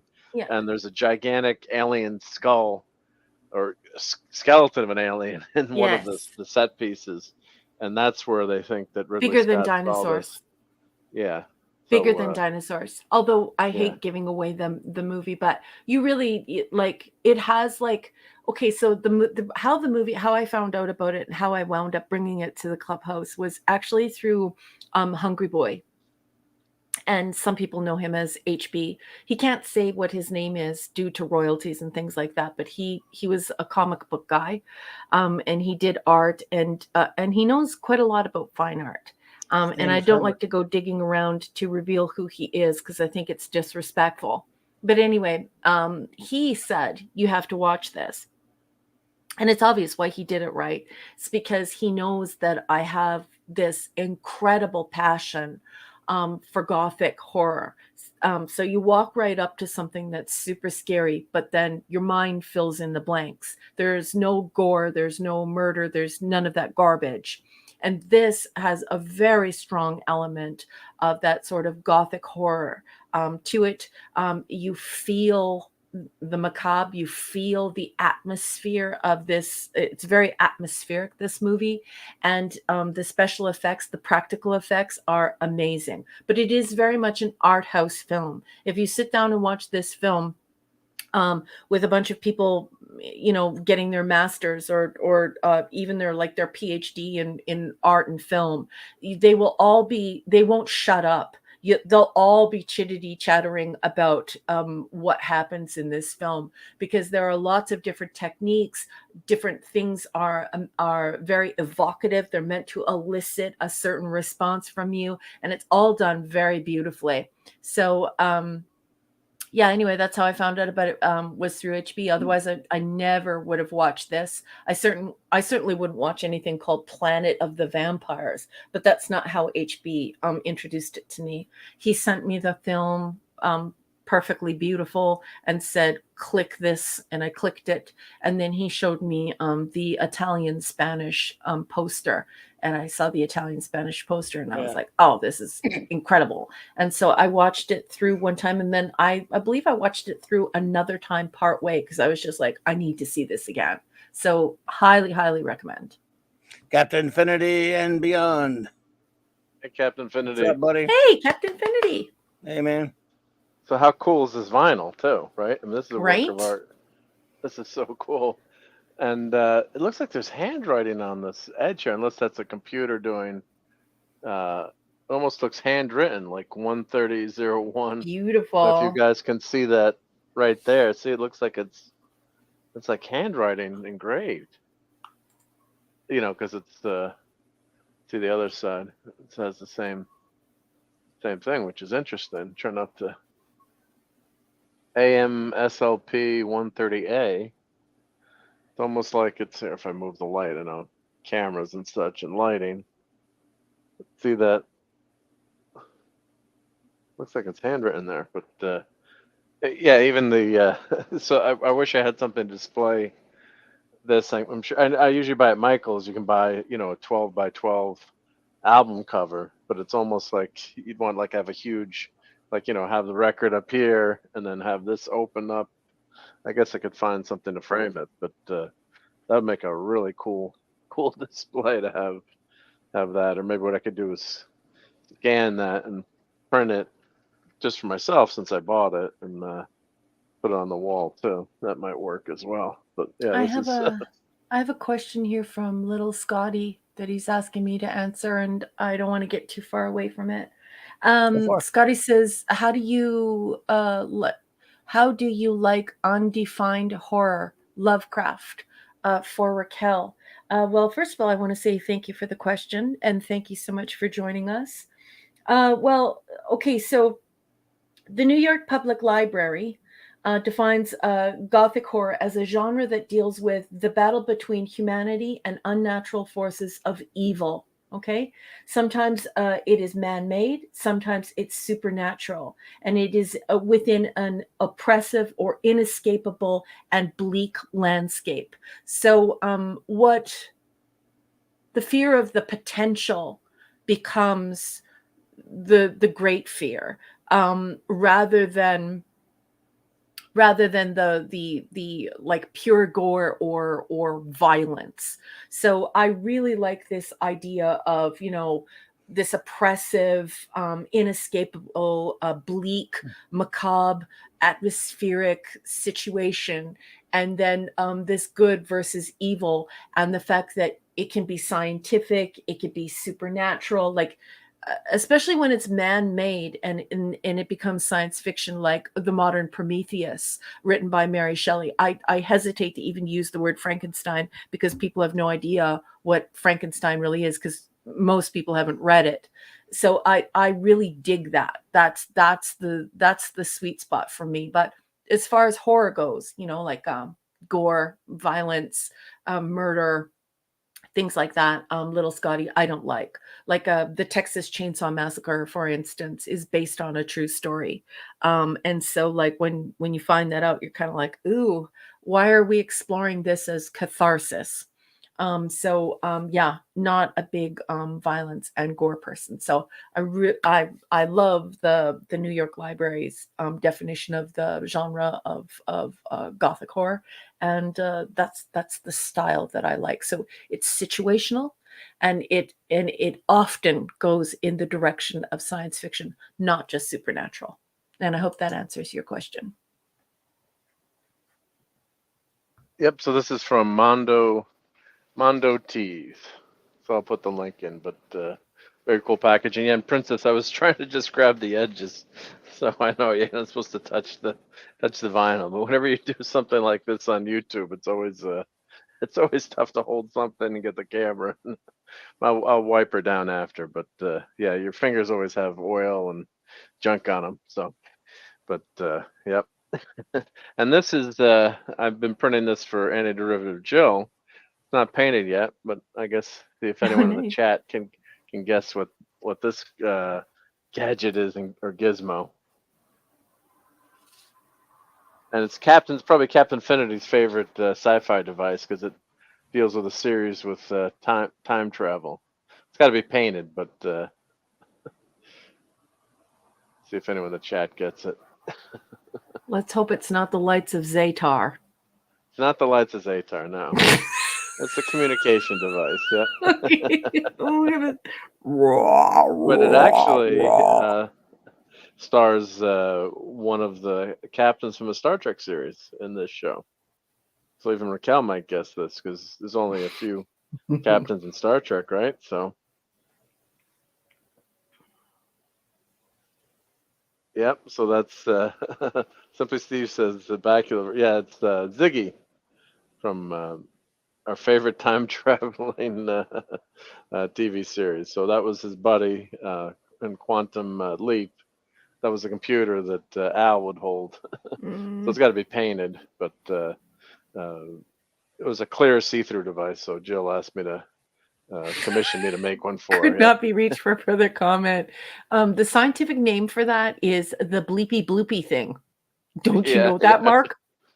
Now I do. Yeah. I mean, come on. Come on, yeah. I love could not be reached for further comment. That's a great comment. Love it. The bleepy bloopy thing. Let me get my. See, I got my. Get my fingerprints off of here. Yep. There we go. So why don't we read a little bit from the UFO book? That. Yeah. Why don't you introduce this week's episode? So it's There Court you go. Martial. DJ Ronnie G, what's up? DJ Ronnie G. So here are some pictures of the book. In the book, it's a small pictures this week, but it's just showing you the. Are you going to put lights in Ziggy? I'm not going to do lights. I'm just going to paint Ziggy. But I think some people have put lights in because it's not. I didn't make it hollow, but there are some people out there who've gone all out and done a. Little Scotty, the question on that is fairly similar to number one. I am not a horror movie fan per se. I mean, I like the old Universal horror movies. I like them, the ones that actually involve some monsters or even some of the crazier stuff like the Evil Dead 2 and the Army of Darkness and things like that. Some of that kind of stuff. I despise dead teenager movies and slasher movies for the most part. You know, I just don't like any of that kind of stuff. I don't like, but there are not too many horror. I'm not a big fan of the genre, really, to be honest. But there's some, like in other words, that I like as standalone movies that just happen to fall into the genre, but not much of a fan of the genre itself. But I have many, many dear friends who do love them. But the only ones I despise are the slasher films. I can't stand those. Yeah, I don't like those. That were especially the ones that were big in the 80s. Yeah, they're awful. And the ones in the 70s were truly horrendous. They were very gritty and very, very, very Texas Chainsaw scary. Massacre is a favorite of many people, but I remember a friend was showing that and I couldn't. I got dragged to the midnight feature of that once in the 80s. And The Exorcist and Sorry, Mark, I cut you off. What'd you say? No, it's all good. No. So no, a friend started watching Chainsaw Massacre and I had to leave. I'm like, I can't watch this. Yeah. It's like and I do love vampire movies, werewolf movies. As I was younger, I used to like more of the gory stuff, like Evil Dead. It's kind of campy horror, and then Yeah, that I So, love. I mean, if it's got some yeah, humor yeah. to it, in the old universe. I just don't like. Yeah. For example, I can't stand Freddy. And Freddy's funny because Freddy's a part of the imagination, so he's an interesting and imaginative villain. But I can't stand Jason and Michael Myers. I don't You know, like any of that The stuff. first Halloween film by John Carpenter, I must say, is a little bit more than your It's not a average slasher slasher film. movie. It's pretty good, but I still don't really. The movies that came after, I can't stand any of the Friday the 13th junk. No. Or Psycho's a good movie, granted, but I can't scary. really. Yeah. I can't. I don't mind. It's not. To me, it's not the scary so much. It's the formula and the fact that I got to watch all these people get slaughtered, which I don't really enjoy watching. Not so much scary; it's depressing. Only it's just the same old story every time.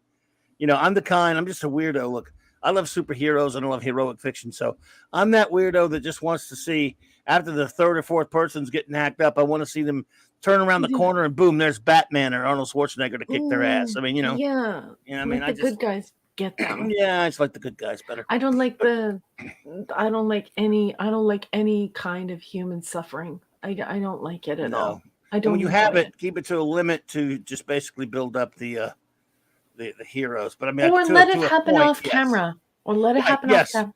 Yeah, it doesn't have to be gratuitous. I don't like it much either. It doesn't scare me so much; it just annoy me, and I get kind of bored with it. But Michael Beacom, thank you so much. Oh goodness! Thank you for the super chat. You're too kind, buddy. He says, watching the end of E.T. last week, my buddy said E.T.'s ship reminded him of the ones on UFO. Circumference protrusions. Suddenly, I am seeing shadow ground units in the forest around Henry and E.T. Yeah. Maybe Shadow was around there somewhere. Maybe Straker was out there somewhere. Yeah. For sure. Speaking of which, I should probably lead Mark in case we digress again. So this week, folks, for UFO, we are covering Court Martial, which is season 1, episode 20 in the USA, ITV episode 10, but it is prod code 12, and we are going in production order. And this was first broadcast, or so the internet says, but the internet is usually wrong, and Mark will reveal when it was actually broadcast, November 9th, 1970. And then, and I think that's all the lead in that Mark needs, and whatever he wants to read from this glorious book of gloriousness will just be glorious with some gloriousness. Let's get on with the gloriousness. Let's show the cover. Oh, We're yes, copyright please. compliant. Yep. There you go. Just pull that UFO. back. Chris Bentley, forward by Ed Bishop. So complete book of Jerry Anderson's UFO.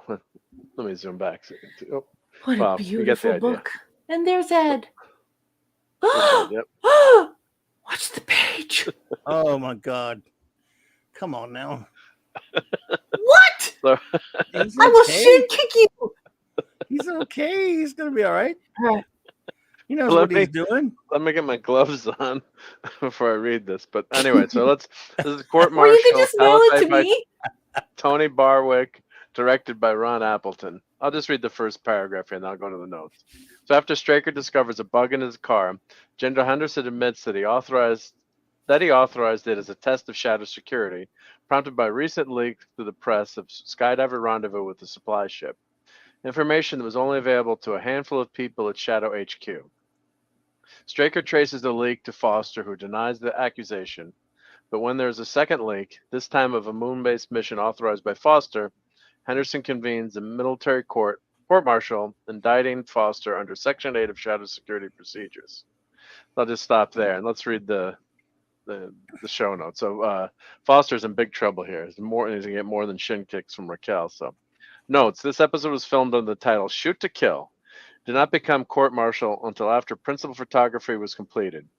Tony Barwick's shooting script included a UFO sighting and successful interception at the start of the episode, as well as an additional scene in which Straker and Freeman coerced information from surveillance device manufacturer Singleton by dousing him in petroleum solvent and threatening to light him with a blow lamp. Oh, ouch.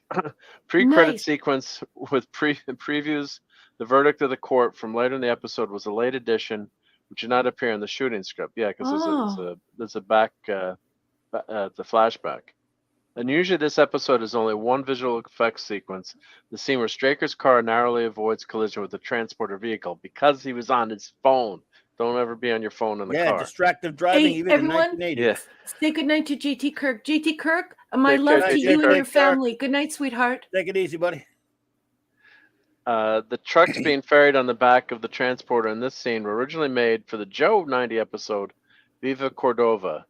The set of Miss Scott's IAC office was redressed with a bed and a bedside table to double as Al Friedman's bedroom. Miss Eland's futuristic green typewriter from the set of her shadow office turns up on Miss Scott's desk. Is also used by the court recorder and the court martial scenes. Yeah, you're going to reuse Yeah, I things noticed to that. save money. The prop was, or if it's a typewriter, it's going to be a standard typewriter everywhere. Yeah. The prop was later repainted and appeared throughout the first season of Space 1999 on Paul Oh, I Morrow's didn't know desk that. in Main Mission. So there's some nice Oh, notes no in there. way. That's so cool. What? Yeah.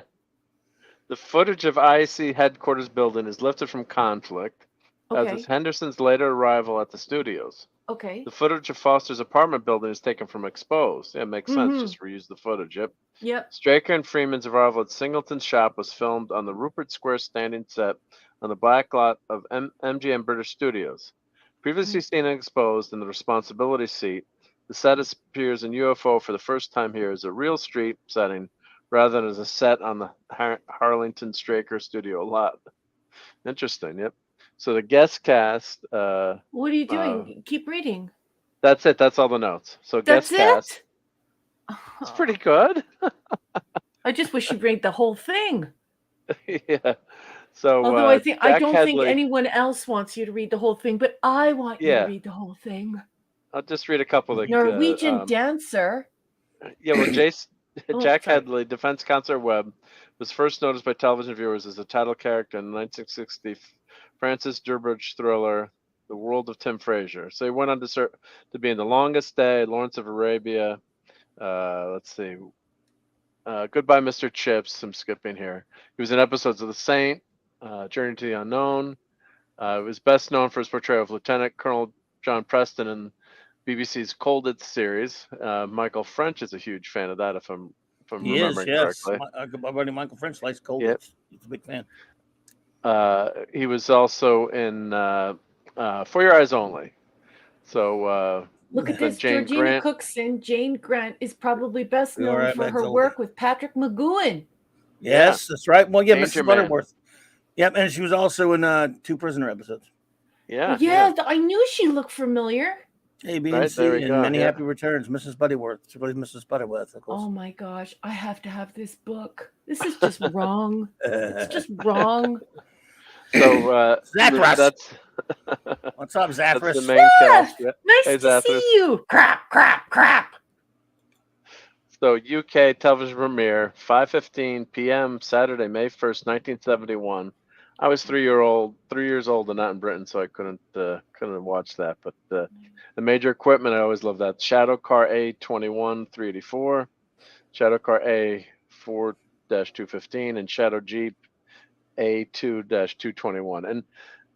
And I know I missed the notes from last week, so I think there were some really cool notes from last week, although it's very short, but You could just send me the book. I could just send you the book, yeah. But there's just it's really, all these notes are cool. Oh, and the oops. Let's do the oops. I always love the oops. Yeah. Where's the oops? Oh, they have oops. picture- Paula they M. have Block oops, has yep. oops too. I love oops. The pictures flip horizontally in Freeman's line, but who is it in Straker's office? The part in his hair suddenly moves to the opposite side of his head. Mhm. Straker and Freeman returned to the studios from Singleton's shop. That was the guy they were Yeah, threatening. the guy. Yeah. The shot of Straker's car shows only one person inside. The agent's protege is clearly called Diana on screen, but on the end titles, she is captured as Diane. That's not Yeah, so- they got so- her name so wrong. bad. I knew about that Yeah. one. Yeah. So that's the notes for this one. So Nice. we can go over and I can show some pictures from the. Actually, I should have been doing the slideshow. I guess during then I This could have is a shown. Ready when you are. beautiful book. This book Well, is no, just when during beautiful. yeah, Raquel is it's gonna come over someday. Oh, I don't want to see Mark. Where's the book? Yeah. I'll just ask your wife. She'll give it to me. She'll be like, "Get this out of here." Well, that's the thing. She would love to clear out most of the stuff out of the house. So I'm coming over with a U-Haul.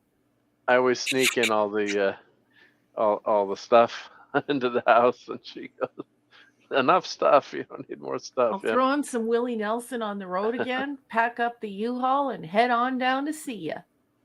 Right.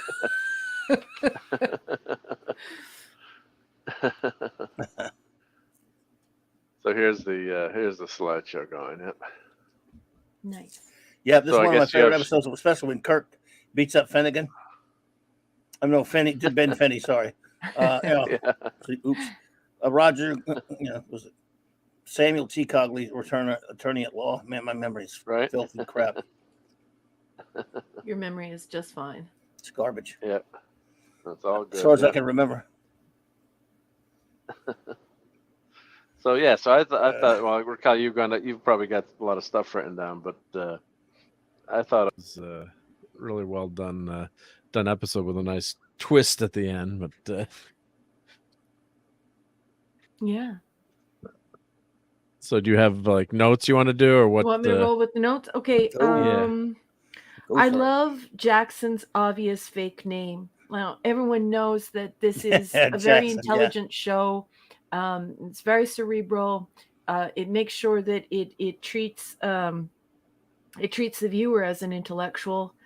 So it's very nice because you look at Jackson, you know for sure that his name is not Jackson, and it's a wink to the audience, and I just love it. It's very clever. It's very, very tongue in cheek. It's a beautiful moment. I miss being treated like an adult in television. I love Freeman telling Jackson that he won't shake hands with him because Jackson is slippery. He likes to avoid things that are slippery. Yeah, Paul. I love Alec. Yeah, Alec is a sweetheart of a human, and everyone knows that I'm soft for him because, of course, they had to bring in Paul Foster because Freeman wasn't seen as attractive enough. But I find Freeman immensely charming and wonderful, and he's a great hero to me. So I adore him, and he reminds me of McCoy. General Henderson is such an ass. And he just loves breaking. He just loves busting Straker's balls. And I know that I don't normally use that type of language, but there's really no other way to explain it. And I'm sorry for being vulgar, but Henderson just delights in cheesing Straker off, and just drawing him to wrath. And of course, Ed is just amazing at turning his face all red, emoting that all of the hate and the anger, the rage has been elicited from Henderson. So they're great together. Henderson also turns his face all red and gets really upset too. So I like it when they're being cruel to each other because it just shows what great actors they are, and it just makes it so believable. Yeah. These people feel real to you. I love the realistic secret court scenario. Right now, Clobby and I are reviewing DS9, and one thing that I have found very annoying. Well, I've always found it annoying since the 90s, is the fact that they keep having these secret courts where there are no JAG officers, there are no witnesses, there are no court reporters, there's nobody there, there are no witnesses. It's just whoever is accused and then Ben Sisko. And it's just preposterous. It's really annoying. So it's really nice to see that there is a secret court, but it's a realistic secret court that is being handled in a judicious way, that we see some law and order here. It's not just ridiculousness like I'm seeing on DS9, which I find annoying. Of course, we have Waterman in this episode because we're going in prod order instead of my Pete. And everybody knows I absolutely love Pete Carlin in Skydiver Command because Pete's just cool. And you know what? Pete never misses. Waterman misses. Anyway, Straker slaps Jackson proper in front of everyone, and it is just absolutely delightful to watch him doing that. I love that Freeman kicks ass. Singleton's thug comes from out from the back room, and my guy Freeman, so what? He's not a pretty boy, but he's got the brains and the heart of Dr. McCoy, but he's got the fists of Muhammad Ali. He hands that guy his ass. He just kicks his butt and handily, just so easily, and it's great to watch Singleton's thug take it from Freeman. And we see Foster flee. We see Foster pushed up against the wall, realizing that he's going to be killed. And this, put this up against how his introduction to Shadow, when he didn't realize that if he didn't sign up, that would be the end of him. Now he realizes that the penalty is death. They'll never let him live. So he takes off. And everyone knows that I kind of find Paul Foster he is an amazing character who is absolutely wonderful for the show. But we're not talking about him in the show, and I'm not talking about in an authorial sense right now. I'm talking about as if we're inside of the show. So if we're inside of the show, everyone knows that Paul Foster, I find him annoying. I find him a bit of a wussy, and so the fact that he flees. Wussy? Pardon? Yeah, he's a wussy. What's with the He's a countdown? wussy compared to my Freeman. Yes, he is. This is another one of those episodes. If you watch it in the ITV order, right, which is order 10, this sort of cements it in your head that Paul Foster guy, sometimes he's good and sometimes he's a gigantic flakorama. So I had to point that out because I know it makes Clobby laugh whenever I tell him what I'm thinking while I'm watching the show. What's with the count up? What's the counting? Transition. Oh, because when I do the watch party, I start a counter. Okay, sorry. Go ahead. Continue. Miss Grant doubts Straker. So Miss Grant makes a very strong miscalculation. So this is the person who is in charge of this corporate espionage. She's the person who is working with Singleton. They're trying to get they're acting almost like a paparazzi in a way, but this is corporate espionage. They're trying to get information about the films being made and so on and so forth. And so that info that was leaked from from Paul's apartment, she makes the catastrophic error of calling Straker's bluff. And this is a huge mistake because not only can she be killed, but he could have her wiped, and that would just be the end of her. And I love the way that he handles it. Sorry to interrupt, but why did she say that it wasn't prosecutable, that stealing industrial secrets? I would think that that would be well. I don't know if it was a British law. I don't think it is in some place. Maybe there it isn't because it's just business. I mean, yeah, yeah. Anyway, it's UK. So, but I always found that interesting as well. But even if it's true or false, remember Heterocosmica. Remember that this like Star Trek is a possible world. This is a world that is created that is a possible world. It doesn't have to be a parallel universe, and it doesn't have to follow history exactly. So yeah, just wondering, like, if you stole the formula for Coca-Cola, say, couldn't you get in trouble? You steal somebody's physical property. Yeah, but if you hear somebody say something and you copy what we heard them say, or something like that, they got the idea. They didn't actually steal a machine or anything, I guess. Right. Yeah. The idea is one thing. I would just caught my attention because I don't know. Yeah. There has been such thing as industrial espionage, but happens that they don't. Yeah. Yeah, we should look it up. And so, and then my final comment here is Straker shows Henderson his vulnerability by pen recording him. And I absolutely love that Straker does this to Henderson because Henderson likes to have his nose high in the air and he thinks his poop doesn't stink.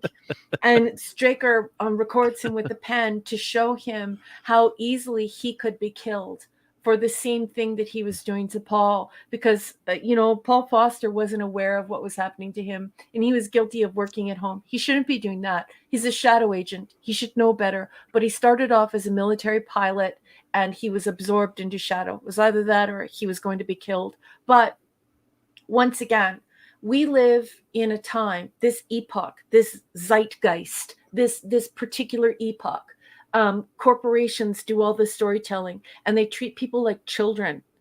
I think it's amazing to watch UFO and be treated like an adult again, because we have this moment where nothing is explained. It has to be worked out by the viewer. That what Straker is doing is recording Henderson with a pen to show Henderson how vulnerable he is, to show him that he could have killed Paul, and that he could be killed just as easily. So he shows Henderson his own vulnerability and his own callousness. And I think that it is just amazing. And I love the fact that Jackson, who is obviously not a Jackson, is tickled by this, because Jackson is a psychiatrist, but he's also like a high-level agent in shadow in the government. You can tell that he's an attaché to the president or the government in some way. He's even higher than Straker, and one would even think that he is probably even higher than Henderson. And so the fact that Jackson is like, he laughs. Like, he's like, crazy. So there you go, you little bitch. That's how it's done. And so you be careful of accusations next time. And then, of course, we have the anesthetic bullet, and Paul is A-okay. But just, I love this episode. I love almost every episode except for the stupid Paul Foster's dream episode. Which is the only real stinker here. This is gorgeous TV. I can't believe that they used to make TV this good. This is like, I don't know, the third, fourth, maybe fifth time I've watched this episode. I absolutely love UFO. It's like a drug to me. Who needs drugs when you have this? And so obviously it's an A++ for me, because it's glorious. And now I defer to my captain and our chief engineer. What'd you guys think? Excellent. You notice this is, I mean, it's a very good episode. It doesn't live up to another episode of another show I call Court Martial, which is way better, but it's pretty good. It's very well done. Had a nice, again, it keeps you on the edge of your seat a little bit. It's interesting that this is one of the few episodes. You get no moon base, you get no skydive. They had, maybe they needed to save some money and do a story that had absolutely no real effects or anything, but that's okay because they did it very well. It's very well written. It's just really good stuff. This is a good, solid episode, good, solid story, and it just goes to how the clever, writers these guys are, because they can do an episode that is strict character stuff with a. Well, yeah, pretty basic idea. It's been done plenty of times. Of course, the one of the main characters has a problem. Looks like they're going to go down for something, and they get cleared by their buddies and all that kind of stuff. But they handled it quite well. And again, it saved them some money for an episode, which I know that had to be, a concern with TV shows do that. But that's okay when you could do it well, like they have. And I like Paul Foster, I really do. And it's a pretty good, solid episode. Yep. And I like the fact, too, that, Clobby, you and I have talked about this quite a lot on Saturday Night Star Trek, but whenever you put a character in a courtroom situation, it's conducive to exposing the ethics, the morals, the moral fiber, the center of the character, and so that's why so many authors use it, is because it's a wonderful device for trying your character before the court of the readership or the viewership. So it's super cool. But another aspect of this that I love, because of course I'm Canadian. And I grew up in the 70s. I didn't get to watch this show, So I think that it is cool that UFO doesn't shy from its military and spy background. You know, we see a little bit in the Star Trek universe. Sometimes some of the people involved with the iterations of Star Trek shy away from the fact that Starfleet is military. Some even deny that Starfleet is military at It all. definitely is military. So what I really Yeah. love about this is that I get to have that, and I don't have to feel guilty about it. And I also get I also feel very gratified that this is a different universe. This is a different world or possible world created by Anderson, and it is just different enough from Gene Roddenberry. Yeah, oh my God, I love it so much, Love it. Clobby. Michael Beacom, good night, buddy. Good night, Michael. I love it. Absolutely. Yeah. There's just, I'm not, seems like every show back then and even later, I always had to have the courtroom episode, but they did it quite well. So, Mark. Yeah, I mean, I thought this really another great episode of UFO. Yeah, the whole throughout the whole thing, you think Foster might be guilty too. You're wondering, right? Because he's relatively new to Shadow, and you're Right. wondering, like, and I know Raquel's not a big fan of him. Even I like his character, but yeah, you're thinking what maybe he is, and people die in this show, things happen, so you're not you're not entirely sure Sure. what's going to happen. So Mhm.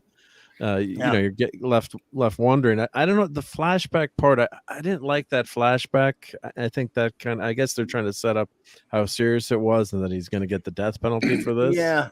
Mhm. Yeah. But I thought see that kind of threw you in terms of, and it was too much the same scene, or I don't know. It didn't not like the Tales of Tomorrow episode tonight where you got him in that kind of worked better in that episode than this. I didn't really like that flashback part. But other than that, I mean, the give and take between Henderson and Straker is just it's just awesome. Great. And Yeah. and Foster's defense too, he was just writing too. He wasn't even on the phone. He wasn't taking pictures. He was just writing in the notebook, and the spy cameras grabbed what he was doing. And they said that you're supposed to test every week for to see if you're bugged. And the interesting thing was that it was because he worked for the movie studio, not because of anything to do with Shadow. So it was actually a rival movie studio that was trying to, yeah. So, and he was bugged because of that. So a normal, person in quote unquote a movie studio wouldn't have all that gear, and it was actually rigged to turn on once the certain lights are turned on in the house. I guess so it wasn't always on. And of course, this is set in the far-flung future of 1980, but it's very common today. I mean, I got a camera above my computer, Right. multiple cameras, Ring doorbell. Everyone has Ring doorbells. But Well, just in terms of the technology, how they predicted it, right. and people actually, unfortunately, do use that for nefarious purposes. But Yeah. putting little cameras. There's cameras that are, fit in an outlet, so they have like a fake camera that looks like Yeah. a electrical outlet, and the ground plug has the camera in it, and it's a fake outlet. So I mean, just the technology keeps getting better and better, which is good and bad too, because if you're not, if you're using it for evil / unlawful purposes, but I've got a Ring doorbell at work. I mean, it saves you too. And then you put cameras. So, the old days, a box would fall off a shelf, the alarm would go off, then you're panicking. And then, do I tell the cops? Now you can, turn the computer on and see all the cameras everywhere. Yeah. Oh, it was just a box that fell down. It's not actually someone breaking in, thank God. So, I'll pause. Clobby's got to read something from Hardy. Hey, Cardi. Cardinal Sam, what's up, buddy? Thank you so much for that super chat. It's good to see you, my friend. He says, right on Clobby's channel from Into the Fringe. Well, welcome Thank you to Into the Fringe Raiders there. Cardinal Sam, appreciate that, buddy. Thank you so much. Hope you're having a great night, Gil. Good to see you, my friend. DJ Ronnie G. What do you say? He says, "Where can I get an electrical outlet camera?" Just asking for a friend. Yeah. And Yeah, Simply well, Steve says, "Did Martin Landau make any appearance on UFO No. for another Space 1999 connection? Not that I'm aware of." no, no, No, sir. I don't believe so. Nope. I don't remember him being on. Nope.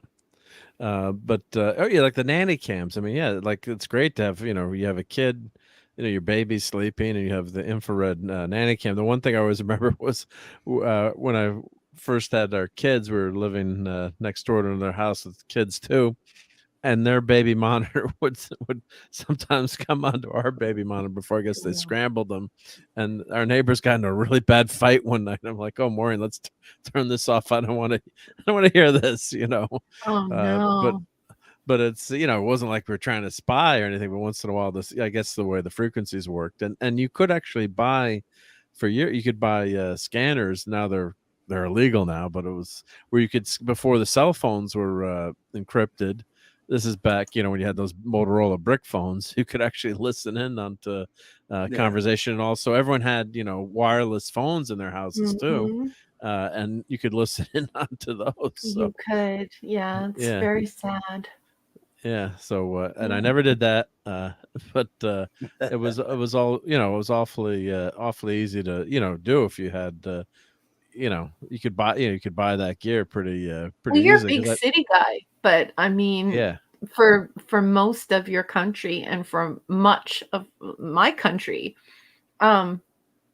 we had party lines all the way up into the 80s. Oh yeah. Yeah. So I mean, I there's can't always remember the some party little- lines. It's not like you had a Yeah, party everyone line could whether hear you like everyone. it or Yeah. not. You could share the Mhm. line. Yeah. That's right.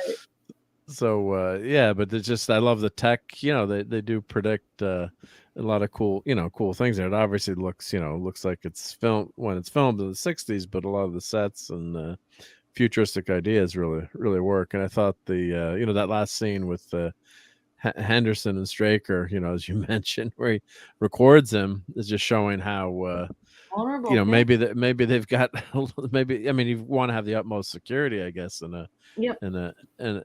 something like this, but you can't let the cat out of the bag that ET is running around and trying to attack the Earth. Mhm. But yeah, it's yeah, and they were it's not like they're locking him for life. This is they scheduled the execution, so he was going to go down. But also Henderson also gets kind of a touche too, where he they said they use Yes. knockout bullets. You let Yes. Straker think that Foster was dead for a bit there. That's right. Yeah. So there's a good give and But take he there. was going to face execution through lethal injection or electrocution. So Yeah, Yeah. but I he let mean- him think he was shot. yeah, he let him think that he was shot, but then there was also this there was also the threat of him being killed even if he survived. So Yeah. yeah, it's funny. Henderson. Henderson. He's an a-hole. He is. Yeah, so it's just a really well done episode. And Straker, that last scene, I wish we could show that last scene, but we can't. But it's just when he's laughing, and when I'm not going to call him the henchman, but when the psychologist, but he does kind of look like a henchman, the guy Jackson. yeah, and he's He's a laughing psychiatrist, not like a a Bond He's a Bond freako. villain, though. Yeah, he's got that look where I picture him being a Mhm. Bond villain. Maybe it's just me, but Yeah. yeah, it's that's a good it's a good scene. Yeah. Anyway, it's good stuff. It's So- good stuff. Yeah, and then and when the other thing that was when Straker threatens that what was she, a reporter? Not, she wasn't a reporter. She No, was the no. what was she? The studio? Oh, she was. She was actually a woman who was in charge. So her name is Miss Grant, and she was charged with Singleton to get to drum up some corporate information on the studio. So they Okay. wanted to find out what the budgets were of the studio, what was happening with production, and then she was going to sell it to the studios, to the competing studios, and some of Okay, it to that's the what it was, yeah. press. So this would be a very lucrative thing for her, but she doesn't realize that, you know, that she tried to leak these secrets that from Paul's house, from Paul's apartment, and so Henderson gets wind of this through the spies that work in the media, and he puts a stop to it. He says, like, you know, like, you can't print this. So he actually had to go to the higher ups in media and stop anything that was photographed in Paul's apartment and disseminated to these different media agencies. He puts the kill switch on that. But Yeah, how did he do that? Just because he's got a government position, I yeah, guess? I wonder. yeah. Or did Well, just, this goes all the way to the office of the president, you know. And the thing is Yeah. that's why I always say, Jackson, quote unquote, Jackson, I believe is higher than Henderson. But we'll never know, because stupid, dumb, really dumb people did not allow Jerry Anderson to make 9 million seasons of this gorgeous show, and it just peeves me off so bad. I'd have settled for 3 seasons. Yeah, really nice. especially I mean, just seasons imagine from back then. Yeah, for 26 episodes minimum. I mean, you know, Oh, it'd be so good. 3 seasons of that, man. well, the other thing so to mention, much better. the other thing I just thought of too was the Swiss bank account, the $10,000 from the agent. That was another nicely done little subplot, and that made sense too. You know, the writing is really good in this. So Foster gets $10,000, and of course it's in a Swiss bank account. So you can't find. There's no way to find out. You know, back then you could. It was just a number. I mean, we had family that the husband had died, and the wife couldn't get money out. You know. From their account without producing the bank account number. The husband had died, and they said, "No, we're not going to get." It's like, "But it's my name." It's like, "Nope, unless you produce the bank account number, we're not going to let you withdraw them." That's the way it is. It's messed up. So she found the I think it was like written on a drawer upside down in the back of a dresser or something, you know, something hidden, and she finally found it. But you know, now of course with the new, don't get me started with the FACTA, with the new banking laws, which are ridiculous. We had a lot of friends that because they had dual citizenship, they had to close their bank accounts. But that's another. So they got all the teachers and the school teachers and the billionaires just shift their money somewhere else. But that's another discussion for another time. But yeah, you're not. So I thought that was a nice little quip. And then Foster Can I interrupt for 2 wags of a puppy's tail? Because guess who's here? Sean Carter from Mars. Hey. Make sure you follow Sean on YouTube. He has a marvelous channel. He's doing model work. He's doing cool things that you need to go watch. Very cool. Yep. And Mark, I interrupted you. I beg your pardon, sir. Please no, that's all continue. good. No, I was just saying that I thought that was a really nicely written sequence there, where then it turns out it was the agent trying to bribe Foster to get his actress, you know, a gig, and he tells her, "You better get another agent." But I'm sure, you know, in Hollywood and you know, any industry, hey, I'm sure that's the way it works most of the time. Unfortunately, right? You know, he didn't Weinstein her. Yeah. So, but of course, you know, $10,000 here. Yep, let's get her. Well, money is much better than. Well, I won't even say, but you know, that's Foster actually showed some integrity there too. But it also got him killed too, right? So there's an anonymous $10,000 deposited in his bank account. They can't tell from where it is. Yeah, I really like that little bit there. Added a lot to his character, and he gave the money. He gave the money back. Yeah. So that was isn't really it nice to be treated like a grown-up again? Yeah, it was very nice. Yeah. Where you're like, oh, the details are just cherry. All these details, they're just, oh, they're so good. Yeah, it's just and nothing is explicit. Nothing is explicit. You have to draw the story together with your mind. You can't be a nincompoop. You can't just be sitting there sucking air through your mouth, you know, crunching on Cheetos, and it's all, you know, just member berries. No, it's like there's actually something very juicy to watch. Oh yeah, it's just really, really nice, and the sets are great. The costume, I love these costumes. During the watch party, people were commenting, how cool the costumes were, the ladies' hairstyles, and Yeah. it's just takes you back to a different time, even though it's supposed to be in the future. But it's just the outfits do look kind of futuristic in terms of how they design things. The 70s aesthetic there, but Straker's always got cool suits on. Henderson, has got that cool blue jacket. It does look, it's not just a dress jacket. So it's so that's Sylvia Henderson's, Anderson, Handiwork. excuse me, handiwork. So great, great 21st costume Century design. Designs is what it's called. Yeah. So The Sylvia line Henderson. that she developed for this. Yep. Yeah. So She was really something. nice. Yep. Really nice stuff there on the design. So yeah, I'd give this another A. And I don't know if Raquel, you're sad that Foster survived. You really don't like him. It's not that. It's that in story. He's not my favorite. Like, I wouldn't, if I'm in Shadow and he comes to work, I'd be talking Yeah. about him with Freeman. I'd be like, that guy. No, I'm kidding. I don't gossip. But I'm just saying. I like it. Anyway. I like Foster. I know everyone loves Foster. For me, Yeah. he was added because Alec Freeman, quote unquote, was not handsome enough.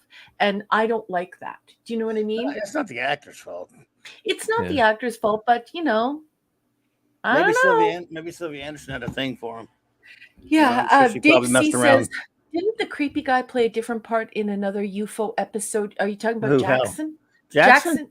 Jackson is a psychiatrist. He's been in a couple of them, but I don't think he was playing somebody else. No, but Dave, he has he works very high up. He's much higher than Shadow. He's higher than Henderson, and you will see him Maybe he's an acting on. alien.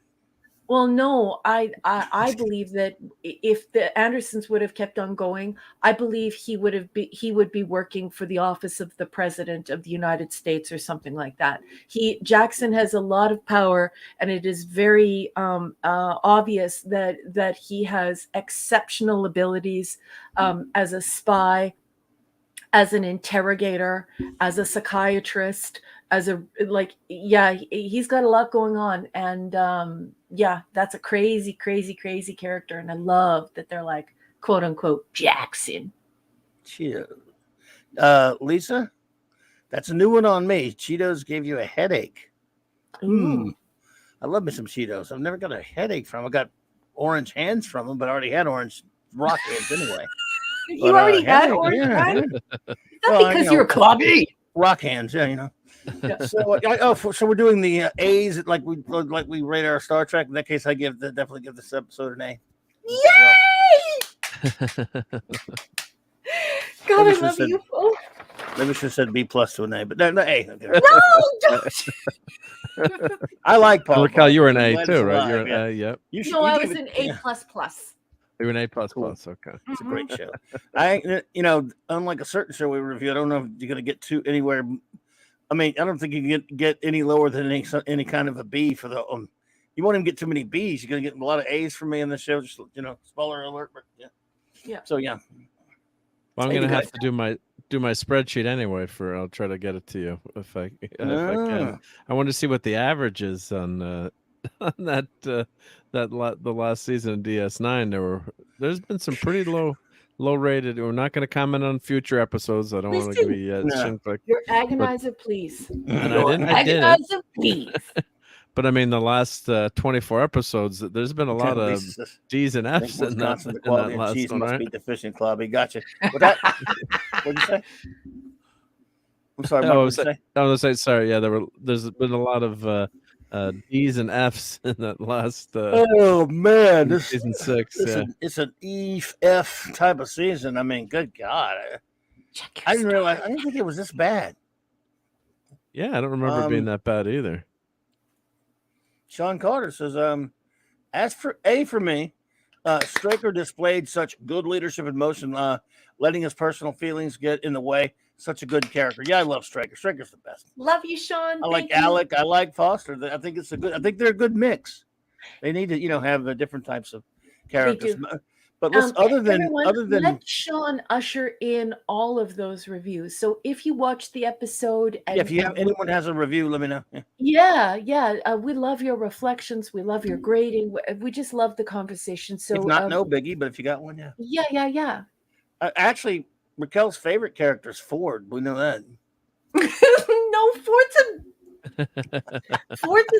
Ford is hardly not even the a character, sharpest though. knife in the drawer. Okay, He's hardly even a character. I mean, he's sort of there, you know. I like it when he says, "Your guess is no." First, is with Miss Lois Lane of the Daily Planet at one hand and a crash helicopter in the other, and then later, "Your guess is as good as anybody's. True or false? Miracle of fraud." That was his lines from Superman the movie. Once again, folks, the guy who plays Ford is the newscaster in Superman the movie. I think it was done at Pinewood Studios in England, so I'm pretty sure it was him. Sorry, there are a lot of Vladek Shaybal plays Jackson, and Jackson has always played the same. Yes. Shaybal has always played the same character. It's always Jackson. Yeah, I'm gonna check the book, Dave. Let me see, but let me grab it. I'll be very careful. You better be careful. Okay. Yeah. So it was funny. What, honey? Ken, there are no scenes at all with hardware. I mean, not one shot on the moon. Nope. Not one shot of. I don't think this is a shot of Sid. I don't think this is a shot of Skydiver. Now, I don't think this. I mean, they said, look, we can save on all of our effect shots. We don't even have to use stock shots. Nothing. We'll be at Shadow Base.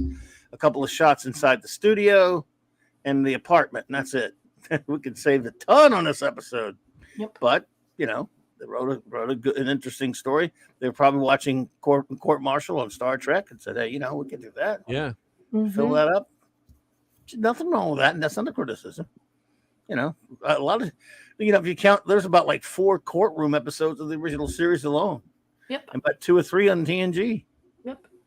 So yeah, a court of laws is a great way to it's a good job. To introduce, describe, and endear someone to a character. Oh yeah. I mean, that's why you see so many courtroom dramas in television and in books. It really is a great way to expose your character in a Q&A situation that doesn't seem contrived. So you get that pure Q&A, right, and you're able to move the character along. So it's a very common thing to use, and it's very effective. Yep. Yeah. Yes. Well, not just Sean Carter has put something super geeky in the chat that you might like, boss. Oh, yeah. A wonderful movie that really expands on the type of leadership displayed by Straker is 12 O'Clock High, starring Gregory Peck. Oh yeah. God, man, I'm not sure if I've seen that or heard about it, but it sounds familiar. What God, what year was that movie? Sean Carter. What happened? I thought I took it down. I love Court Martial, though. It's one of my favorites. In my top 25 for sure there, Scotty. I love that one episode. Maybe not the top 10, but it's in my top 25. It's books, young man. Books. Yeah. So, my goodness. I still have my top 10 here, I believe. Of what, Trek? Yep. I still have mine. Cage, We're No Man, Devil in the Dark, Space Seed, City on the Edge, Mirror Mirror, Doomsday Machine, Journey to Babel, Corbomite, Enterprise Incident. Those are my top 10. Amok Time always competes with Enterprise. Did you count them down? Yeah. No. Backwards? Yeah. Obviously, that I counted them from 1 to 10, right? Well, I got Court Martial in my top 10. I looked at my top 10 forever. Well, my top 10 is 10, the Galileo 7, 9, Court Martial, 8, Journey to Babel, 7, Space Seed, 6, Balance of Terror, 5, The Doomsday Machine, 4, Devil in the Dark, 3, Amok Time, 2, City on the Edge of Forever, and of course 1 is Mirror Mirror. Yeah, we're so close. we- What we're- is your 12, 13, 14, and 15? My 12 or my 11 is Amok Time. My 12 is Balance of Terror. My 13 is Tholian Web. My 14 is Taste of Armageddon. My 15 is Arena. Nice. My I'll go 25 to 11 is 25 Squire of Gothos, 24 Oh, yeah. Deadly Years, Yep. 23 The Ultimate Computer. I know you don't like that one much, but I love it. Number 22, A Piece of the Action. Hmm. My buddy Steve would get mad because that's his favorite. 21, The Changeling. 20, Arena. 19, Charlie X. 18, This Side of Paradise. 17, Shore Leave. 16, Errand of Mercy. 15, The Menagerie, but I cheat on that one because I slash Menagerie the Cage. I love them both ways. You do. One, you get the Menagerie, that story that wraps around the cage, Yep. Yeah. but you also get the cage. And then you could always watch the cage separately to get all the extra stuff, but you still get the same story. Well, I That's why love it. never mind when people say that the Menagerie is among their best, but they don't include the cage because I blew the cage. For me, it's a win because I know that Gene Roddenberry was triumphant because of course they told him that the cage would never see the light of day. It wasn't good enough. They didn't like it. It was far too cerebral. There were abstract concepts, too high-minded. They just Right. tore it I apart. love it. And they, especially saying number one couldn't be a woman and all the things they said, making recommendations about the diversity in the cast and so on and so forth. And then he got his revenge because when they ran out of money, he came up with that brilliant idea. But it wasn't just a brilliant idea in saving money. It was a brilliant idea because he finally got to use those ideas so they did see the light of day. So it was like him giving two gigantic middle fingers to everyone in the studio who said like, no, you have to, this won't do. And it'll never see the light of day, but it did. Oops, sorry. Well, that's all right. Now, well, before I finish the list here, because I know I love that, but I want to talk more about the cage actually. Cardinal Sin, thank you for the super chat, buddy. He says, the cage, the menagerie, measure of a man, and when they're looking for a Finney, because everyone thinks he's dead. Those are good Star Trek episodes with court trappings in them. There were a lot of them with court trappings in them, for sure. Mhm. Thank you so much.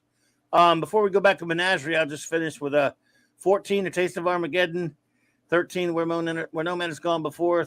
12, Corbomite Maneuver, and 11, Naked Time. But see, it's just that I saw the menagerie over and over again so many times Yeah. before I finally got to see the cage by itself. They Yeah. just kind of stick together, but I love them both separately and individually.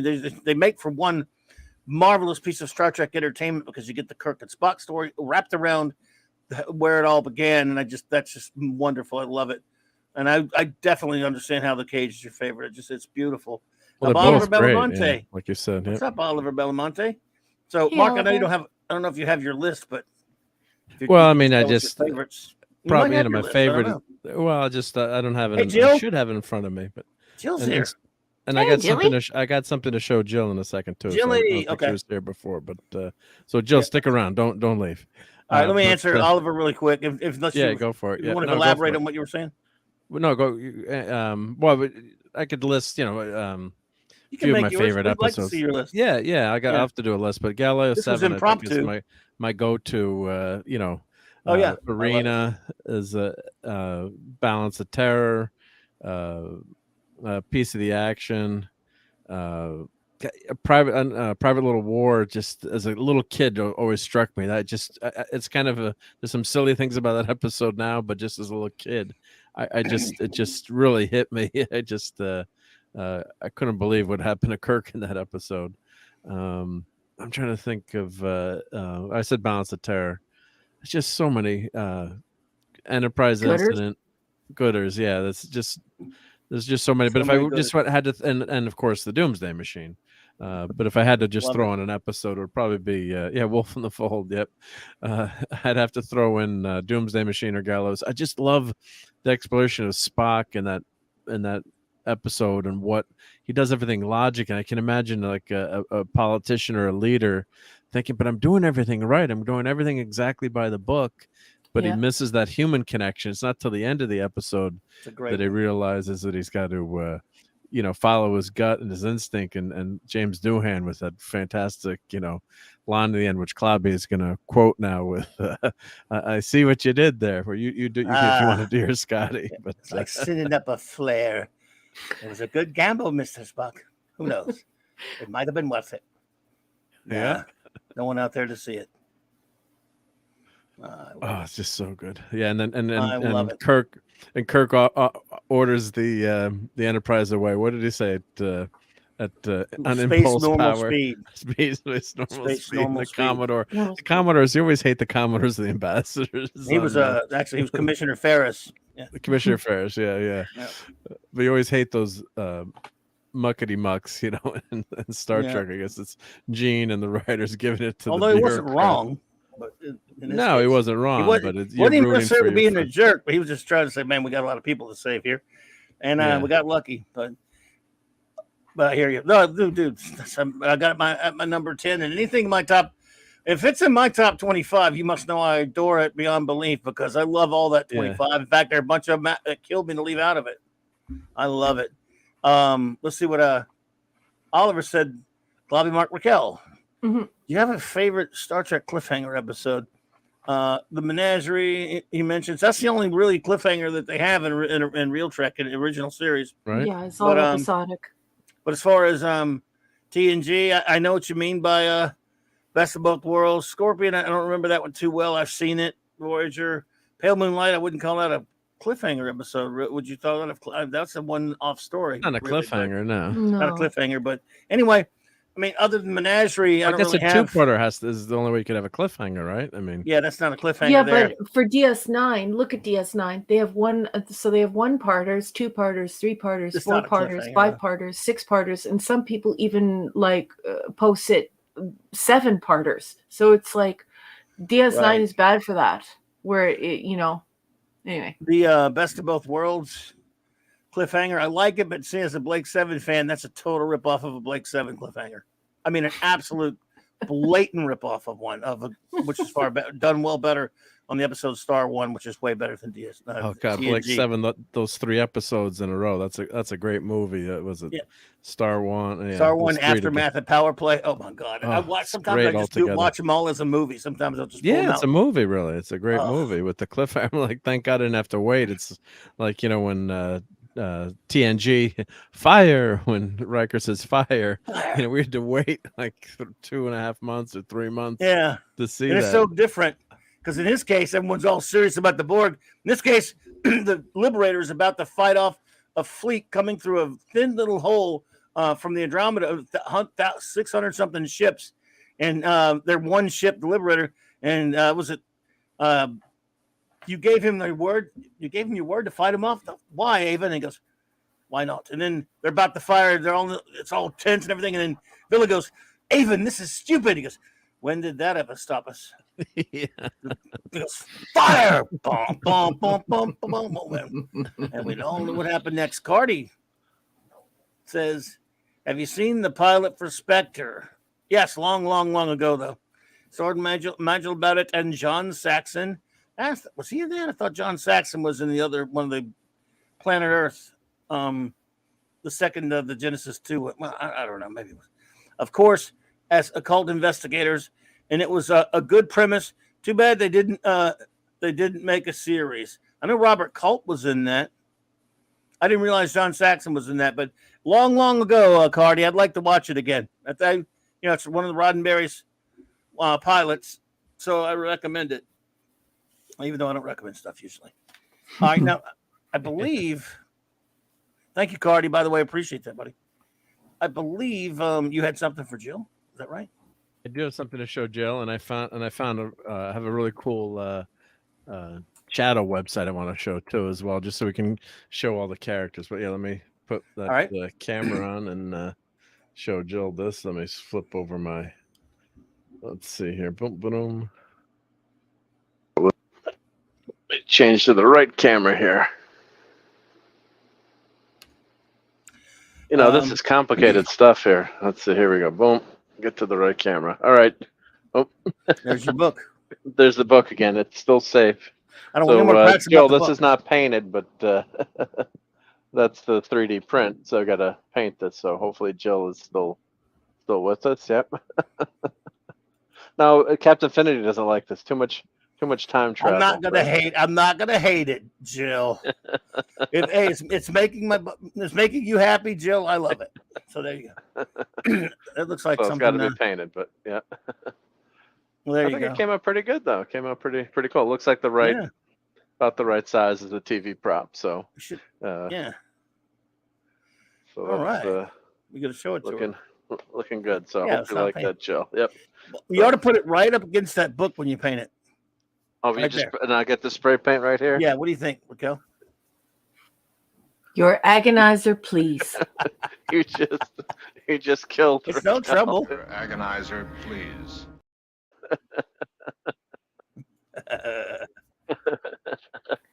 Gotta go in the agony booth.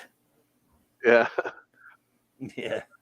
Very painful. Very Right, painful. Simply Steve? They're just pushing my buttons. You know what? If they keep it up, I'm going to rover them both. Your lamp wick in Clubby's a lamp wick tonight. Yeah. What I do? So here, the lamp wick is Hungry Boy calls it causing trouble. Yep. It's just a character that always is getting people in trouble or getting people going. Commander Ed Strake, Colonel Alec Freeman, Colonel Paul Foster, Colonel Virginia Lake. Sorry. From Peter Pan, not Peter Pan, Pinocchio, Lampwick. The guy that's always gets Pinocchio in trouble, right? They take him to the island and get him turned into donkeys. Yep. So this is a really cool site. So this is Shadow Operative. Let me put it in the copy and put the link in again. So a lot of great UFO stuff. So it's not in book form. So here's the main characters, and it'll show you like Gay Ellis here. It'll say what episode she's been in, all about her. You can hear some audio clips, so which is pretty cool. So I think it'll do. You can see who's. Oh yeah, personality here. So this is pretty. Cool. What's this from? This is from Shadow Library. Oh, okay, cool. So I think here, Dr. Doug Jackson. So look at. So this is the episode. So and I think there was one spot I'd been into where it was showing you what episodes he was in. So how many was he in? A good number of them, or does it say, or what? That's what I'm trying to see here. So I think at least 4. Let's see. I think at least 4, maybe 3. I think 3 or 4 episodes. Yeah. So at one point they had. I'm sure when you go to a website and you're trying to figure it out. But at one point they had something that showed you, how many episodes people were in. Of course, obviously there's some potentially spoilers in there, I guess, if you see the characters deceased. But they're showing you. So let's see I went to his IMDb. So let's see. Oh, here it goes. Takes thyself to the agony booth. Yeah. What? Oh, nothing. He was showing deceased characters, so I told him to take himself to the agony booth. Yeah. Let's see. So it's showing you film credits here. So TV credits. Does it show you? Oh, it just says recurring role. Let's see. Danger Man. Secret Agent Man. The Champions. Yeah. Danger Man. Cool. The Protector. The New Avengers. Love that show. The Saint. Yes. A lot of good stuff. Love the Saint. Yeah. From Russia with Love. A lot of movies. Right? Wow. Ronstein. Okay. Yep. That's why I recognize him in Bond. Yeah. Casino Royale, the comedy version with. Yeah. And $1 Billion Brain. Yep. So Red Dawn, really? I guess. Go back. Oh, yep. I go back. Yeah. See if we recognize any of these other movies. Can't see the whole thing. There we go. Yeah. The Wind and the Law. So, that's where he started there. Ended about 1980. Yeah. Red Dawn, 1984. Yeah, he was a Soviet Oh, it's all over the place. Yeah. Oh, it's not in order. Yeah. Oh, that's in order. Okay, well, that makes sense. Oh, Okay. Journey to the Far Side of the Sun. That's the. Oh wow, yeah, I remember that. That's a Anderson. Yeah. Yeah, we got to watch that. Okay. We'll do a watch party with that. I need to watch that. Yeah. Mm-hmm. And Well, Gulliver's there you go. Travels. Nice. Yeah. Yeah. So Learned I a few think at one things. point, if you explore this website, it'll show you, in addition to the cat. Oh, here we go. That's where it was. I think. What are you looking for? This is beautiful. Well, it'll tell you which episodes each character is in. So, like Barry, it'll show you all her episodes. So I knew I'd seen this. Okay, good. She's in a good bit of them. Then good, Nina. Yeah, yeah. I love Nina. So let's see if we got. Did I see the doctor here? Dr. What's the name of Raquel's favorite character? Keith Ford. Oh yeah, here Lieutenant Keith Ford's identified. Well, look how many What's his episodes name? he's in. Yeah. What's his name? The actor's name. Keith Alexander. Keith Alexander. Why now, this is something that's always I always wonder about with movies or TV. Why does he get to have the same first name as his character? Did they go, you're playing this character? We'll just use your first name. What's your name, Keith? We'll name the character. Yeah. How about that? Yeah. Seriously, it can't be a coinky dink that many times. You see it a lot. You used to see it even more. It's easier for the actors, I guess. Yeah. What's the dealio with that? And this We'll guy just call doesn't you look here like for Joe shame. Franklin at all. He doesn't look like the singer at all. No. Let's see. Where's or if I just do my Jackson here. Shit. There we go. Doug Jackson. Okay. So he was in Exposed, Ordeal, Court Martial, Cat with 10 Lives, Reflections in the Water, Time Lashed to Long Sleep. So 1, 2, 3, 4, 5, 6, 7 episodes. 7. There you go. So 7 of quite a them. bit. Okay. Yeah. Wow. So yeah. Okay. So yeah, great website here, and I just love this stuff. Like Ellis actually wasn't on the show that much when you think, she's only in how many episodes? 1, 2, 3, 4, 5, 6, 7, 8, 9, 10. She's only in 10 episodes. Mm-hmm. It's like Keith's still with us. That's why. He is. That's why. Prod Order has such a huge impact on the show. If you're not going ITV or US IMDb. Yeah. I knew it. He is the newscaster in Superman. I had to know. I had to confirm it. I got to know. Keith Alexander. Yeah, I knew it. Damn it. There you go. Just said it. I had to be sure. I never had a doubt. I doubt the hell out of my stupid memory. I don't. It's horrible.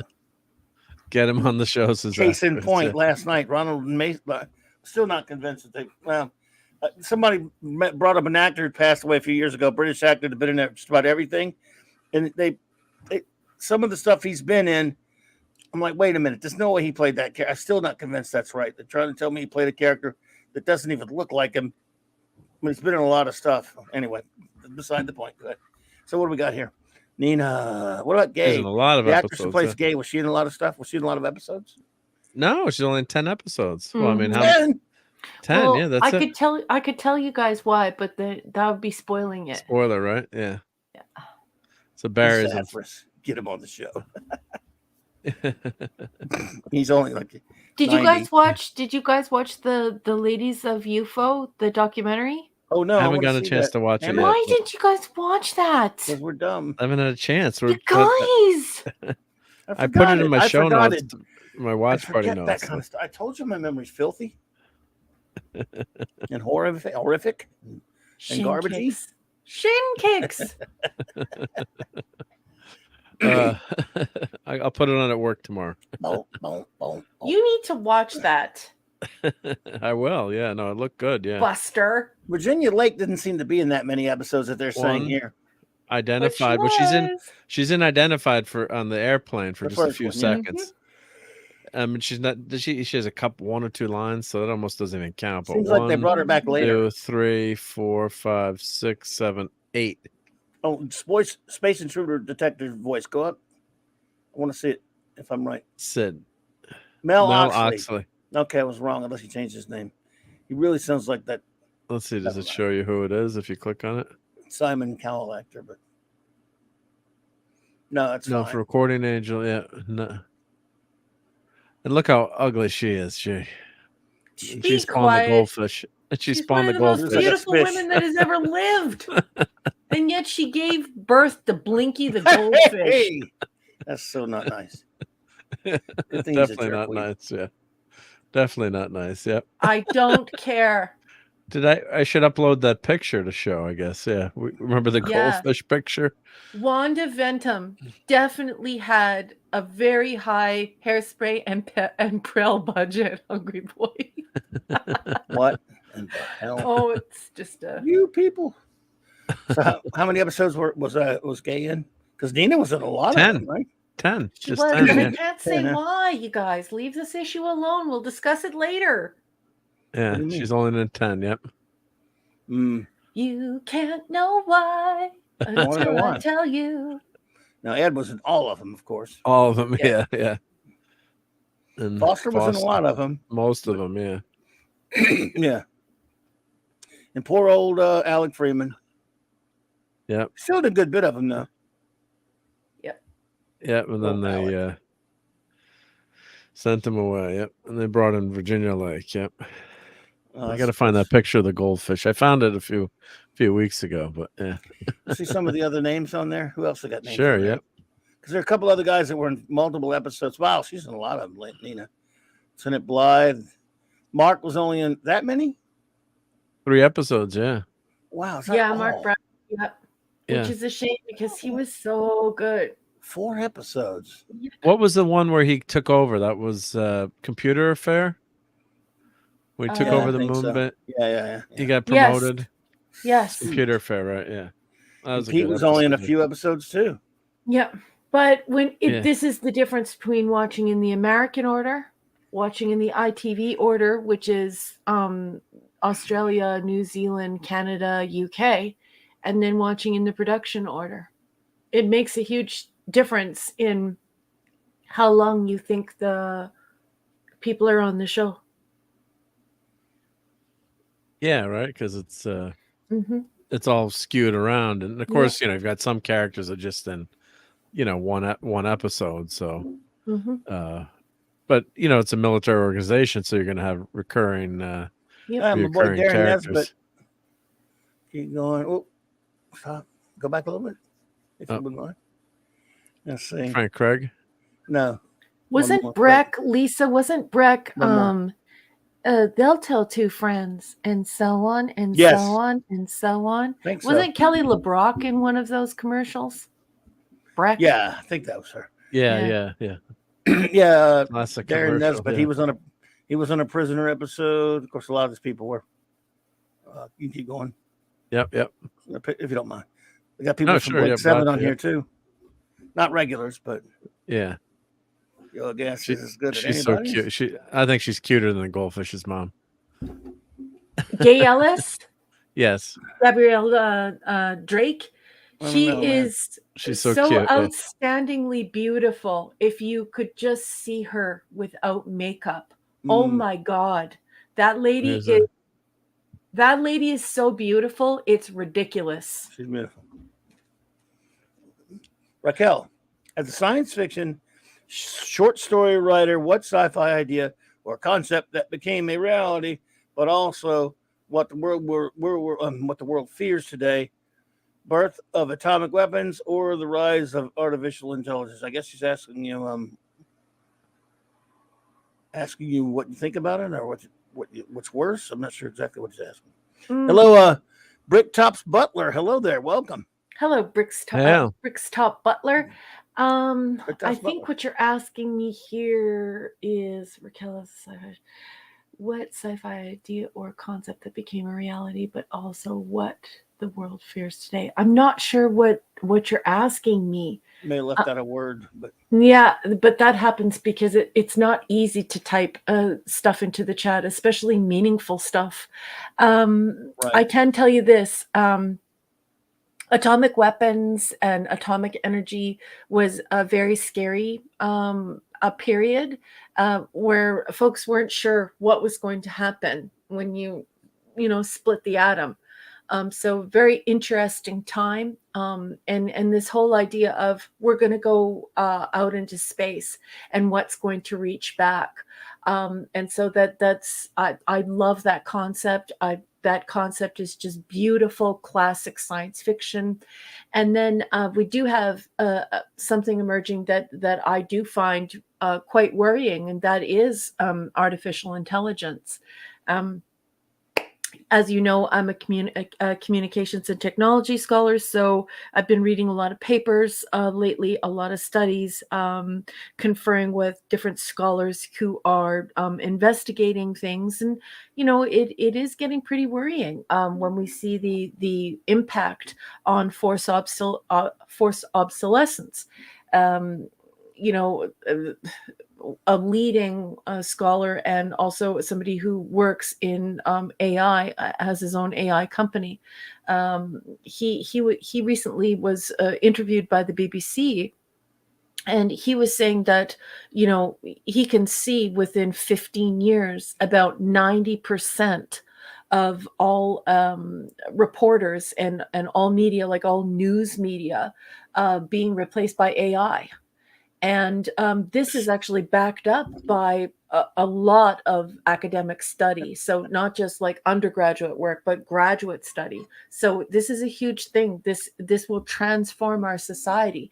Imagine in 20 years, everything that you're reading, all the books you're reading, all the magazines you're reading are written by AI. And then I want you to remember something when this happens. And that is that AI doesn't belong to the public. It isn't individual. AI, there are more than 100 AI companies are owned by corporations, and you can provision AI with a specific modus operandi, and it can be impregnated with the ideas of the corporation, and that will trickle through in the products that the AI makes. So imagine we lose control of our media, and according to leading scholars, it's not if, it's when, and and forced obsolescence for a lot of jobs that involve white collar industries. Writing, intellectual work, mathematical calculations, bookkeeping, even veterinary medicine. So we're talking between a 90% impact to a 100% impact from AI. So AI, it's just a matter of time, and we have to start tapping the brakes, or we're going to be in big trouble. Zax! Hello, handsome. How are you, sweetheart? What's up, buddy? Hey, Zax. Welcome, Zax. Yeah, there he See you. is. Like, Hey. Look at those eyes, Mark. Well, there you go. Why is this up here for an hour? Come on, leave. Oh, I forgot it was up there. Yeah. What are we running here? I mean, that's what he looks like. That's what he looks like. I don't think he's that bad, but yeah. Oh no, he's definitely that bad. Just look up like ugly pictures of Benedict Cumberbatch, and he's there. So just to follow up with that for you, Oliver, I just pulled up one of the papers that I was reading, and I can send it to you on through Twitter. I can send you the DOI if you'd like to read it. But here we have interpreters and translators, survey researchers, poets, lyricists, creative writers, animal scientists, public relations specialists, survey researchers, writers and authors, public relations specialists, mathematicians, tax preparers, financial qualitative analysts, writers and authors in any capacity, and web and digital interface designers. And so you're looking at forced obsolescence on a scale, an unprecedented scale, although everyone says unprecedented all the time. The thing is that what society needs to be focusing on is, number one, tapping the brakes on this before it gets out of control. And number two, not turning into Chicken Little, saying, oh, the sky is falling, the sky is falling. One Oxford study said that like 45% of the population would be unemployed. But it's more important to think about the new jobs that will be generated. So we have to start thinking about how we are going to adapt to this and the new jobs that will come out of this new economy as it takes shape with the advent of AI. But it is very serious. In one place in China, they replaced 90% of their workforce with AI robots, and not only did they increase productivity by something like 600 or 700%, but they actually got rid of all like defective and mistakes in manufacturing by something like 98 or something percent. Anyway, I don't like to talk about that kind of stuff unless I have the studies in front of me, so I can tell you the name, the DOI, and the exact figure. So if you want to get a hold of me on Twitter, I would be more than happy to point you in the direction of those exact scholarly resources. And I hope that helps. Well, let's it's getting late. We're going to start moseying out of here in a second. So if anyone's got anything to finish up with, because I know it's a school night for Raquel, I have to get up very early as well to get No, but I'm just going to say that as long as we don't end up like the Forbin project, you know, AI. Let's not go down any rabbit holes here. No, I'm just throwing that out there. But that's my comment on that. Yeah, hopefully it doesn't go that way. But well, the most important thing for people to remember is that AI isn't an entity that just exists. It's not God. It isn't like, oh, well, you know, the genie's out of the bottle now. We're, you know, what will we do? Run, hide. The sky is falling. The sky is falling. No, that's not the reaction that they need. What people need to remember is that all AI is owned by corporations. And so now it's time to sit down and really say to ourselves, how are we going to regulate AI, and how are we going to regulate the corporate development of AI? How are we going to react to forced obsolescence? How can it benefit humanity? Because remember, the only reason why corporations have all the rights they do is because folks realize that they didn't want to get in the way of industry. They wanted to have a prosperous country, and they wanted to be able to develop, different technologies, develop companies to make a prosperous society. But if a corporation begins to harm a society, it's up to the society to recognize the source of the harm. And the source of the harm wouldn't be the AI. The source of the harm would be the corporation. So it's time to stand up and say to corporations, look, we need to find out what the cause and effect of this is, how it will benefit society, and how we can put measures in place to make sure that it is always benefiting society. Because if it begins to work against humanity, then it's of no purpose. We have to stop it. And so that's going to have to be something that we're going to have to massage, and we're going to have to work out with these over 100 corporations who are currently, developing AI. And it will have a huge impact on society. So corporations.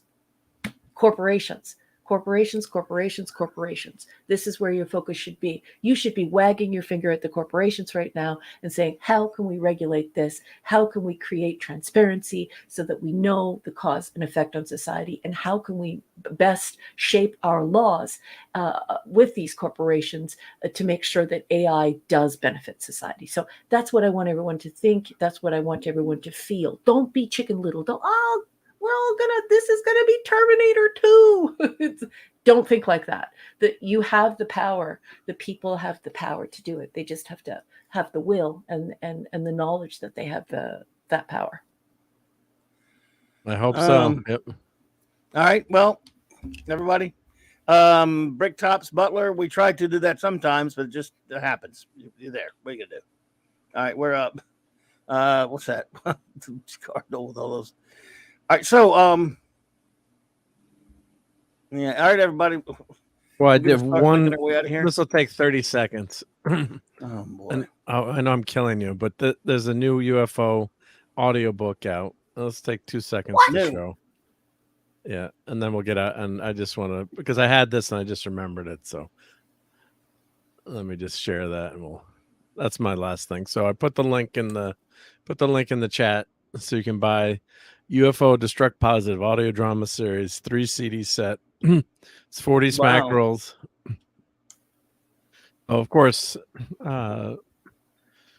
Excuse me. There you go. So I guess it's an audio series. Is this Big Finish? I think Anderson I don't know if Entertainment. they do it. I don't think they have UFO. Yep. So here's Could be. I mean, I don't think so. yeah. So there's a bunch of different stories in here, and of course you've got obviously new actors playing the characters, but just check it out. It's on the Jerry Anderson store. So I thought new? show that. I think it's new because it just popped up in my. I subscribed to the list, so maybe it could be older, but I think it's relatively new. This one, so They don't have any info on it, like voices, story, or. Well, here are the voices here. Yep. So Cass, Barnaby K, Straker is Straker, Jeannie Spark is Lake. So Samuel Clemens is Freeman. Yeah. So obviously new voice actors. Some of these actors are deceased, unfortunately. So that's the cast right there. Yep. New UFO stories or retellings? Good question. I think they're new stories. Well, that's pretty cool. Jerry Anderson store. Yep. So check. There's a lot of cool stuff here, which the hour is late. Check out that. Did I put the link in here? Here, let me put that in. Boom, boom. There we go. Anyone wants to check that out? Yep. So check it out. Stuff. Shop around. Yep.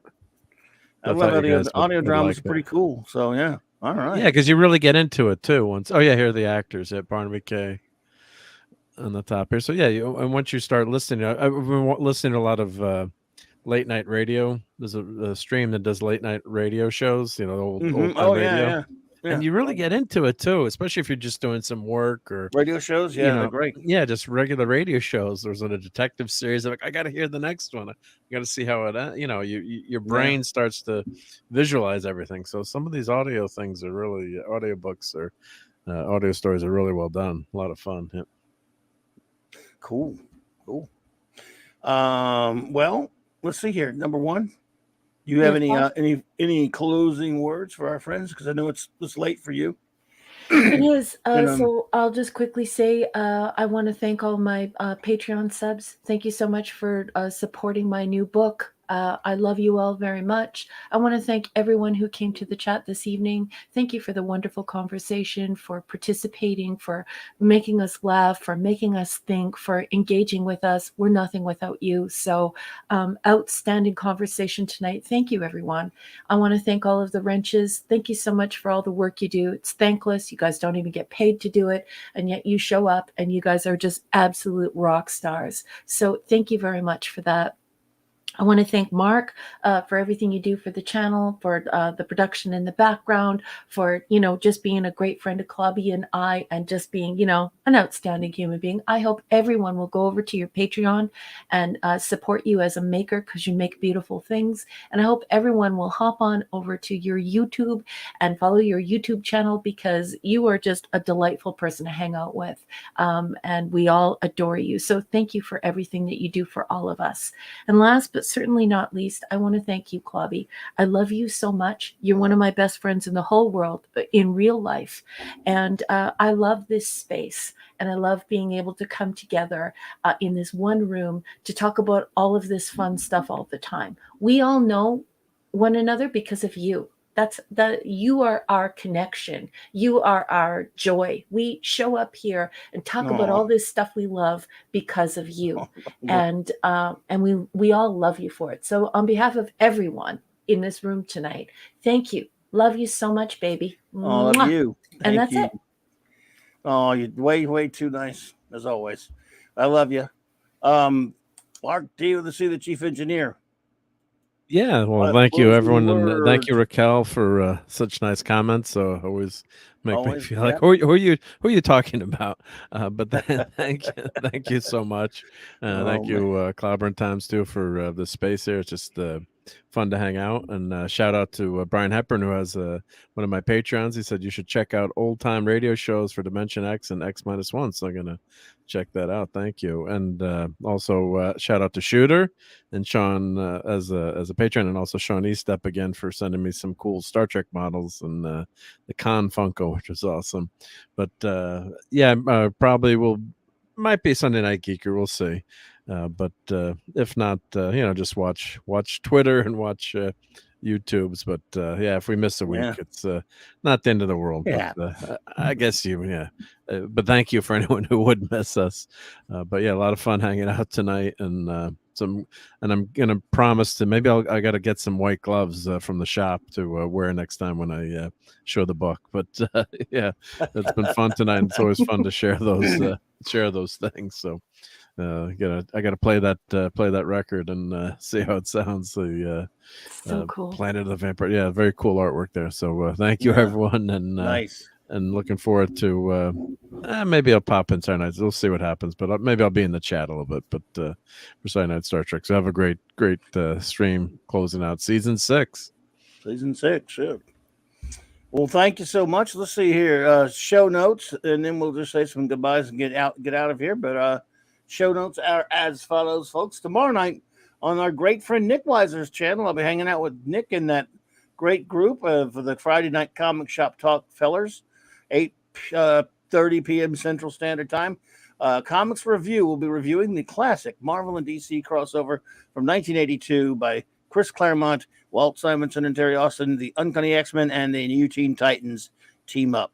So that will so be good. A lot of fun. Oh, yeah. It's just can't wait for that. Then there's, of course, as Phil mentioned, a Saturday Night Star Trek, as always. Same Clobby time, same Trek channel, or other way around. Same Trek time, same Clobby channel, whatever. In our ongoing mission to review all of real Star Trek, 66 through 05 only, the 735 Club will close out Season 6 of Star Trek Deep Space Nine with the final 2 episodes of that season, and then a wrap-up and overview of the season. And with our big wrap party. And then, of course, following week, we'll start back with the first 4 of the 7th and final season of Star Trek Deep Space Nine. And I'll be at the Geekery if he's having it, if Mark has it. If not, I will be on J-Man's channel, 6 p.m. Central Standard Time on Monday, reviewing our Legion of Superheroes review, reviewing all of Legion of Superheroes from 58 to 89, the only Legion that counts. Long live the Legion. And on J-Man's great channel, please go to his channel, and there's a link in my description below, and subscribe if you have not. He's got a great channel. He's a great fellow. And then at 9 p.m. Central Standard Time on Monday night, Mark C. Comics Talk, the great Gary Beekler of Nerdbrodic has agreed to join me to hang out, to talk some comic shop memories, and just in general, just hanging out and talking. And I just cannot wait. Very looking forward to this. I really appreciate Gary for agreeing to come and hang out with me. He is an extraordinary gentleman, and I just can't wait. It's going to be a lot of fun. That is 9 p.m. Central Standard Time, Monday night, May 22nd, on Monday night, Mark C. Comics Talk. So thank you all so much for that, for being here, and I'm looking forward to that. Let me shout out our fantastic wrenches. I hope our great buddy Eric K., the Bronze Wrencher, is getting better. We miss you, buddy. We love you. And everyone just is sending out big vibes and prayers and good thoughts to you. Yeah. Yeah, we love them. And go ahead, Thinking Raquel. about you, sweetheart. If you know Eric K. and you are in touch with him on any of your socials, please send him a note. You don't have to pry. You don't have to spend a lot of time or ask him personal questions. Nothing like that. Just if you could just send him a note, let him know that you care, or just wave hello, ask him how he's doing. You know, he could sure use the love and the conversation. He's on the mend, and we love him to bits. Absolutely. Good luck, buddy. We just can't wait to see you. We miss you, man. Just get better. It's all that matters. So, the Vindicated Wrench of the North, the great Chris Persia. Thank you so much for all you do, buddy. We appreciate you. The Wrench of Iron, the great D. Bud Martin. The God of Wrenches himself, Lord Thoth, and of course there's Lady Thoth. Avon lives. Long live the Legion, my friend. My partner in crime on Earth B and Legion reviewer extraordinaire, J-Man, the Wrench Without Fear. Hungry Boy, master of the Claboni and great artist, comic artist and painter of the cover of Science Fiction Tales by R.M. Briggs. And genius, of course, Super Wrench Supreme, the great Kal-El. Maddie's daddy, Thor from Vegas, the Wheeler of Wrench Mjolnir, and of course, Fanty Outsidey, the rascally wrencher. And then, hey, shout out to the great Max Redstone, our own music meister. And thank you all so much for being here with us tonight. I want to thank Brian Hepburn. Thank you so much. Cannot be reached for further comment. Sean Carter, the lovely Lisa, Ezra Goldstein, Shalom, the lovely, wonderful anti-derivative Jill, the fantastic Princess Fiona. Thank you for being here tonight with us, Fiona. Who else was here with us tonight? Oliver Belamonte, Donnie Pearson. Thank you. Tops Butler. Thank you for stopping by. Zax, buddy. Good to see you, my friend. Who else was here with us tonight? Lil Scotty. Thank you so much for hanging out with us tonight. Dave C, DJ Ronnie G, Oliver. I think I got Oliver, but Oliver again, just in case. Scuba Pete. All right. King of the Rumba Beat. Who else? Let's see. I don't want to miss anybody. We like to get everybody we can. Did I already get Lisa? Just in case. Lovely Lisa, just in case, because my memory's that crappy. And by the way, she's worth it anyway, because we love Lisa. Zathras. The great Zathras was here. Hang on. Okay, just want to make sure. I like to be sure. Up in you.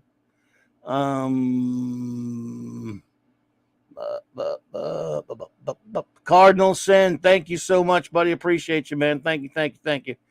Michael Beacom and lovely Cassandra Beacom, they were here earlier. Yeah, man. Sean Carter, thank you for being here. Hang on, everybody. I'm almost got it. I bet there's still more I'm missing. Isn't that the way it always is? Yeah. Did you say Dad Man? I can't remember. Oh, either. Dad Man. Yeah, he was here. In. And Simply Steve was here. All right, Simply Steve. Good one. Good call, Dad Man. Yep.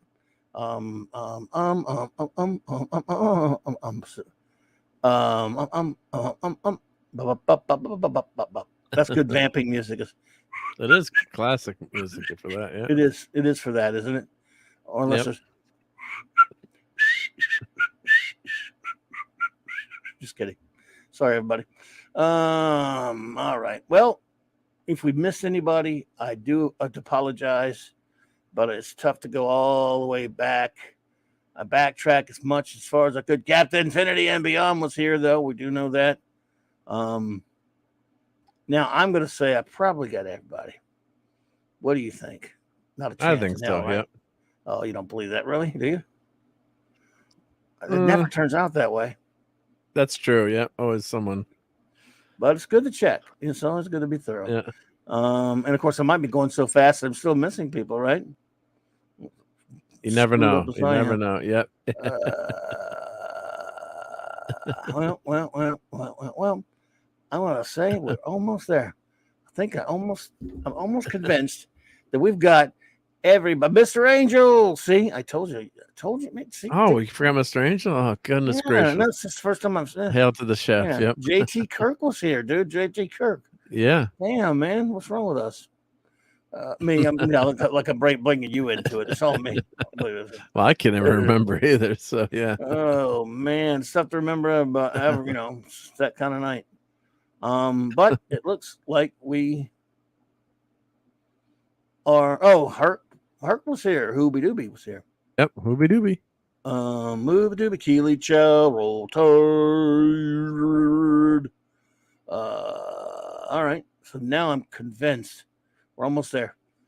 Almost there. Stay on target. Almost there. We're too close. Mark Lisseth was here. See? Wow. Again, some people only said something for a second, like Bush Pan Down. Hello there. I mean, thank you for being here, rather. So everybody got a shout out, and everybody got a goodbye, looks like. So let's see. Hope so, yep. Almost there. Okay. Well, at least the new computer's faster, right? Yep, so far Apollo meets Minion and the pepperoni. I forgot. See, I almost forgot she was here earlier. Maddie's daddy. I already said him out. I already said his name out. Yeah. With the wrenches. You already said Thor. Yep. Yeah, so it looks like we got everybody, and I'm just stalling until we get to the last bit of it. Claude Salling was here. See, I told Almighty Sports Show. My old buddy he was here too. That's right. Yeah. Sean Estep was here. So now I'm confident that we got everybody. God damn it. God dang it. It looked like we got them all here. Except for Jaworski's pool practice. Now we got him too. Yeah, you got him too. Yep. He angled right in. Yeah. All right, everybody. Well, that's it. That thank you all. guy. Whoever, yeah, watch out for that guy. I want to thank you all again. And please have a wonderful weekend. And I hope we see you on the streams, especially mine, of course. Everybody, so go to stream with everybody. Good night and clobber on, clobberers.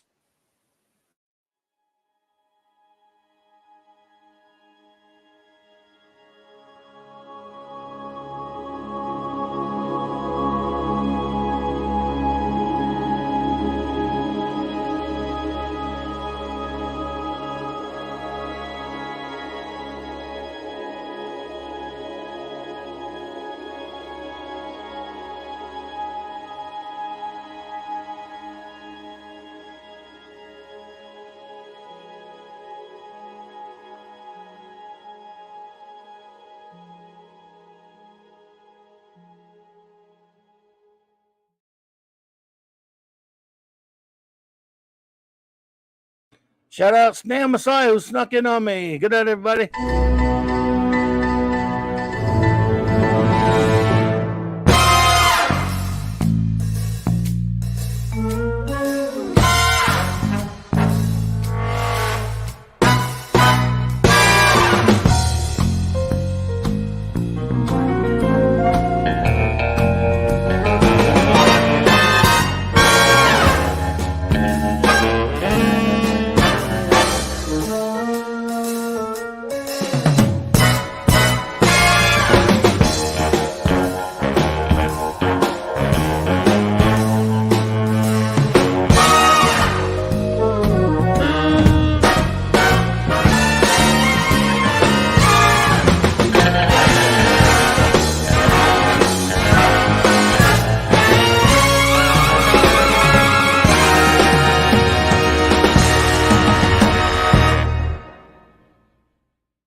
It's clobbering time! Clobber on 'em all! I just love clobbering time.